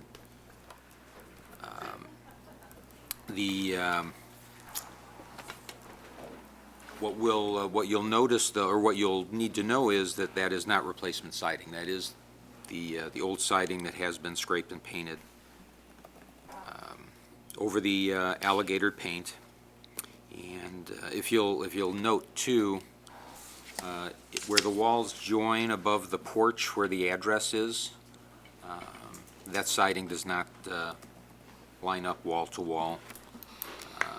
So in terms of historic character, certainly some of the issues that are seem important to the petitioner, I mean, they don't really detract from the beauty of the house or the structure. Preservation standard, yeah, it's difficult. I spent enough time on the commission. Standards are not frivolous nor always intuitive. It's issues like this why we have a dedicated commission, so they just immerse themselves in this stuff all the time. There's reasons that it's important that we have original materials where we can, just like it's important that we have the original copy of the U.S. Constitution versus some facsimile that looks just like it. We get, this turns into a renovation project versus a preservation project. We follow nationally accepted standards, and I get it's not intuitive to a lot of people, particularly new construction contractors. It's definitely a smaller body of people that work in this.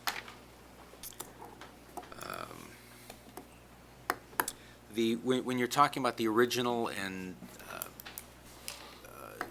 so that 37.5%, that's still in that gray area for the siding, and I'm only talking about siding. That 37.5% is still, that's in the gray area of what's where we should be considering replacing or repairing.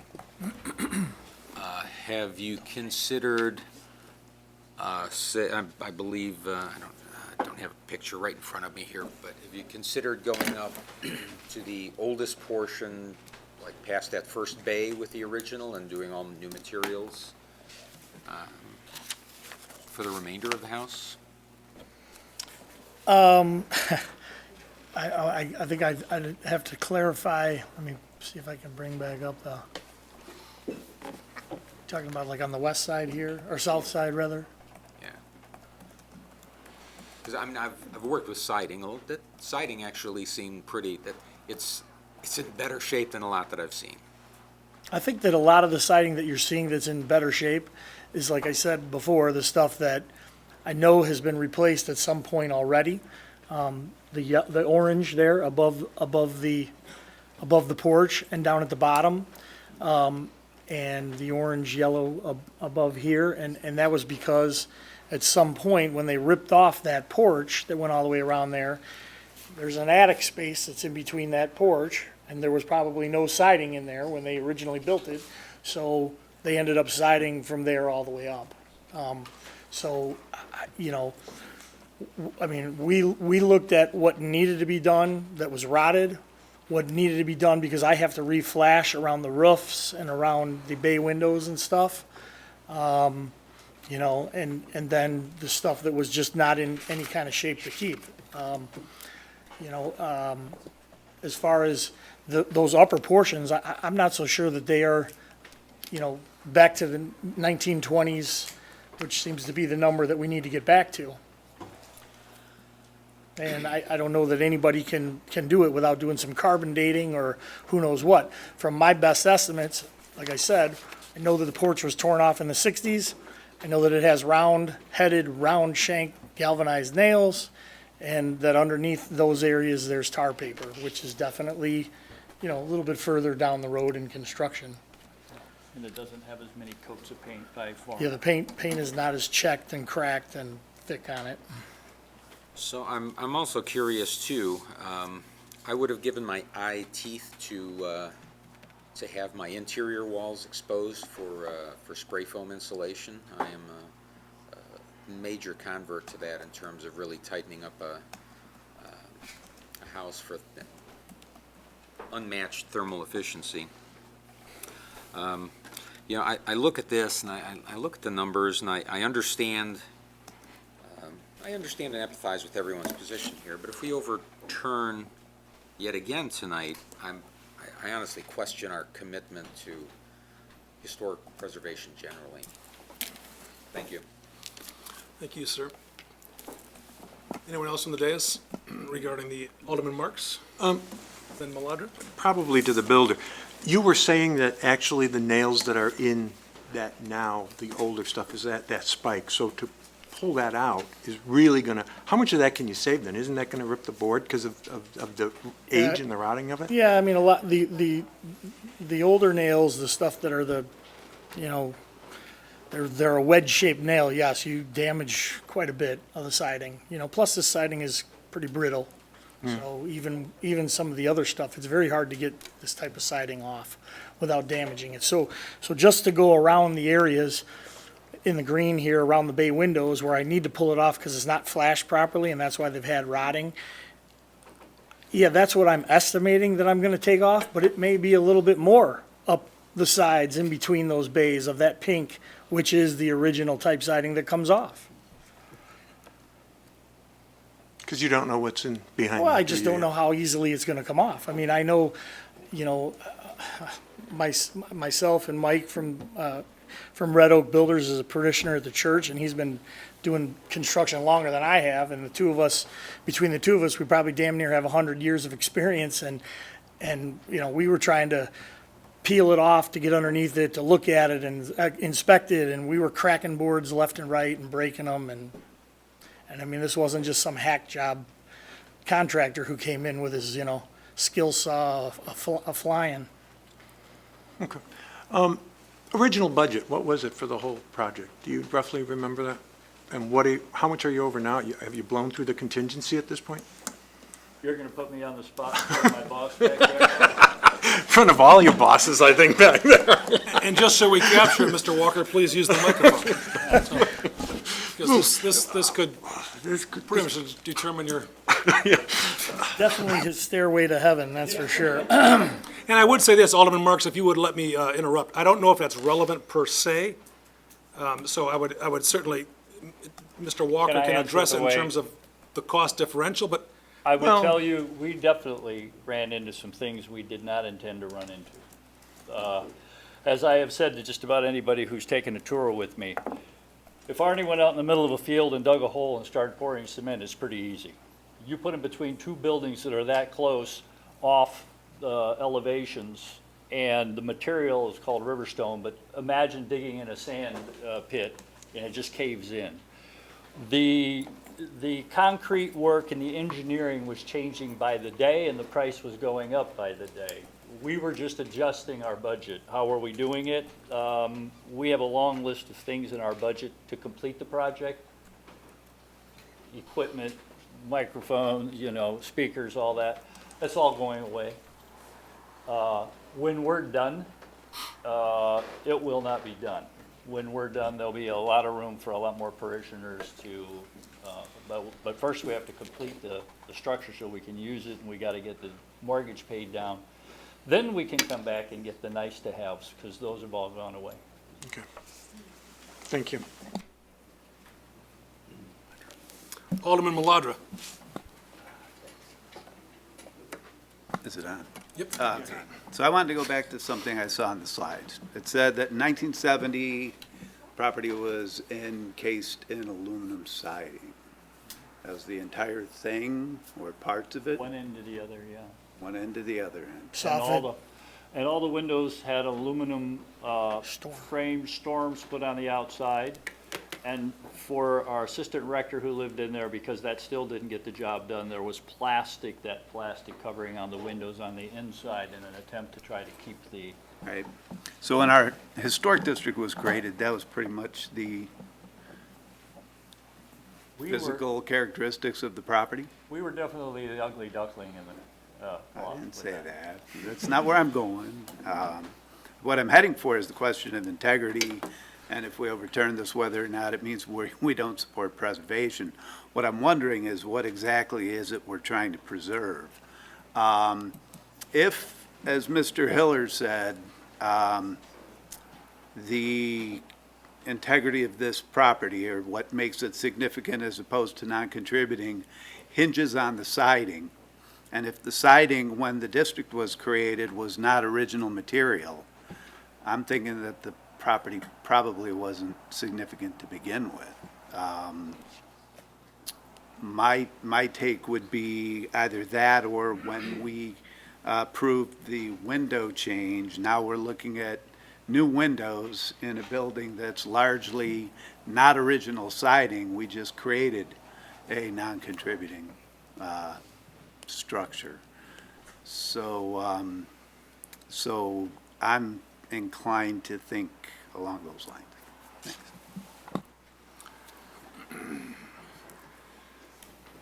Any other questions from the dais for either the appellant? Ooh.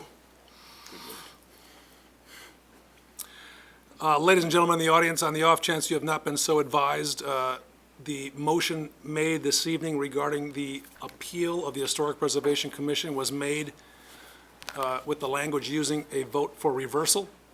That means an aye vote supports the reversal of the Historic Preservation Commission. And because a reversal is being considered, a 2/3 affirmative vote is required by all those holding office. We have all those holding office here this evening. So in terms of simple math, 7 of the 10 aldermen present would have to vote aye in order to overturn the Historic Preservation's decision. Any questions or comments from the dais regarding that matter? Mr. Clerk, when you are ready, please take the roll, sir. Kilburg. Aye. Maladra. Sorry, point of clarification, what does an aye vote mean? An aye vote means you support the reversal or supports the overturning of the HBC's. Aye. What was that? There was an aye vote from Alderman Maladra. Marks. Aye. McGowan. Aye. Swanson. Aye. Bruno. Nay. Burkhart. Aye. Clements. Aye. Ruby. Aye. Caven. Aye. Hold on, folks.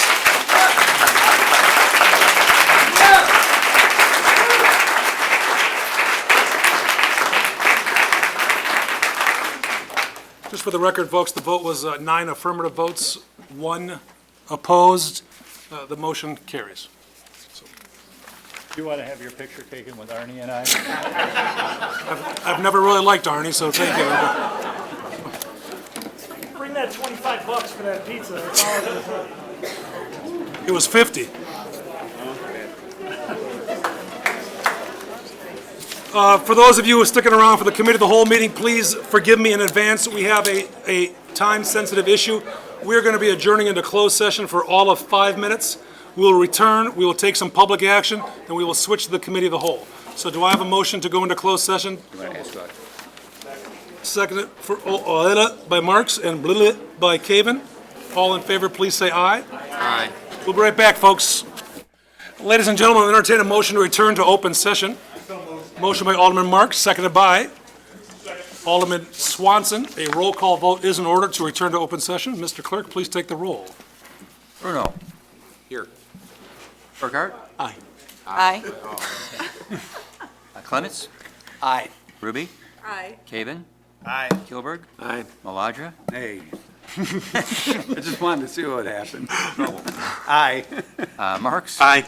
McGowan. Aye. Swanson. Aye. We are back in open session, folks. I understand Alderman Marks has a motion to offer. Yeah, I have a motion to authorize a settlement in the amount of $20,590.91 as full and final settlement of a workers' compensation claim for Roberts Kenders.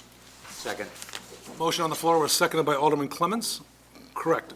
Bruno? Fudge pops, man. It's like, any questions or comments regarding the motion? Yeah, I know. A roll call's in order, folks. Mr. Clerk, whenever you're ready. Burkhart. Aye. Clements. Aye. Ruby. Aye. Caven. Aye. Kilberg. Aye. Maladra. Aye. Marks. Aye. McGowan. Aye. Swanson. Aye. Bruno. Here. Aye. The motion passes with 10 affirmative votes, 0 nay votes. You captured Alderman Burkhart's vote? Yes, I did. Okay, and 0 absent. A motion to adjourn would be in order.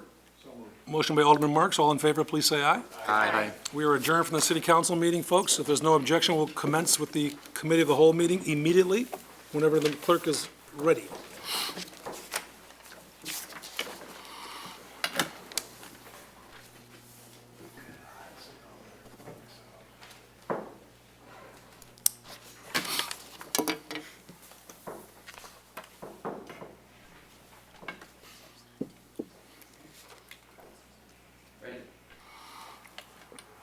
Committee of the whole meeting for this evening, October 7th, 2019, is called to order. Let the record show that all the council members are present.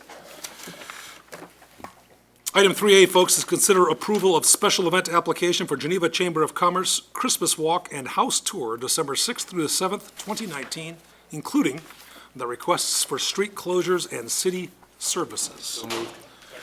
Motion by Clemens. I mean, I can't even see that far. Oh, motion by Bruno? Yeah. Let's play a game of lift your head when you speak, so I can say. Oh, motion by Bruno, It's the seconded shiny by stuff up here. That's Alderman, whatever his name is, Swanson. Any questions or comments? Yes, I will. None, all in favor? Aye. Anyone opposed? Motion passes unanimously. Back to item 2, folks, approve regular committee of the whole minutes of September 16, 2019, sorry. See if you're listening, just see if you're listening. 2019, folks. Approve. Motion by Alderman Burkhart, seconded by Alderman Clemens. Thank you, sir. All in favor, please say aye. Aye. Anyone opposed? Item 2 passes unanimously. Item 3B, as in boy, consider approval of special event application for Vargo's Dance Thriller on 38, October 29, 2019, including requests for street closure and waiver of itinerant vendor license. Alderman Burkhart makes the motion. Alderman McGowan makes the second. Jamie Vargo snuck out early. She had another appointment tonight, and she wasn't expecting to be here this late, so I apologize that she's not present. But Kathleen could answer any questions you have, and she wanted to pass along to you Kathleen, her thanks for all your support. Any questions or comments regarding Thriller on 38? Alderman McGowan? Thank you. Yeah, this sounds like such a cool event, and I didn't get a chance to attend last year. Did anyone else? Mayor Burns, were you there? It was cool. Can you tell us a little bit about it and how many people attended last year? Last year was more intimate. It was actually on 38 itself, so they're moving this year's dance to 2nd Street. They're going to have dozens of dancers, and they're expecting hundreds of guests. And following the dance itself, everyone will convene to Old Town for a post-dance celebration. But they got a lot of attention via Instagram and other social media platforms. And it's quite the experience, because it's loud, it's bold, it's a lot of movement, and a lot of talented people, so it's pretty cool. Are there like fog machines and things? Only when cars backfire, but no, yeah, it's like, it's cool stuff, though. I can't You'll wait like to it. see it. And bring the kids down, too, because it's Oh, yeah. a really cool experience. That's awesome. Thank Yeah. you. Thank you. Anything else? Question. Alderman Ruby? Thank you. What was the time again? Was it like 8:15 to 9:15? Is that what the packet said? Yes. Yes. Okay, thank you. My daughter goes to bed at 8. I have to keep her up late. Not that night, she doesn't. Yeah, thanks. And that's a Tuesday evening, I believe. Mm-hmm. It's a school night, so what the heck? Any other questions? If not, we have a motion and a second. All in favor of item 3B, please indicate by saying aye. Aye. Anyone opposed? Motion passes unanimously. Item 3C is to consider a draft resolution authorizing the execution of an engineering agreement with Rempe Sharp and Associates at a cost not to exceed $32,500 for the Dodson Water Tower painting inspection services. So moved. Motion by Bruno, seconded by Marks. You sound like the guy from You Rang. It's like, you know, Lurch, I very do- good. I do have a little cold coming. Okay, thank you. No, I feel bad. Been careful not to lick anybody. Let the record show. Any questions or comments regarding this? There was one question that was shared with the council earlier today from Mr. McCready. All in favor of the motion and second, please indicate by saying aye. Aye. Anyone opposed? Motion passes unanimously. Item 3D is to consider a draft resolution authorizing the execution of an IDOT preliminary engineering services agreement in an amount not to exceed $199,601.97 for non-motor fuel tax funds for the North Couts Road section. So moved. Alderman Ruby makes the motion. Second. Alderman Clemmons makes the second. Any questions or comments? Alderman Kilburg, yes, sir. Whoops, you just turned it off, sir. There you go. This is going to be coordinated with St. Charles, and they're going to make the improvements on Couts at the same time that we do?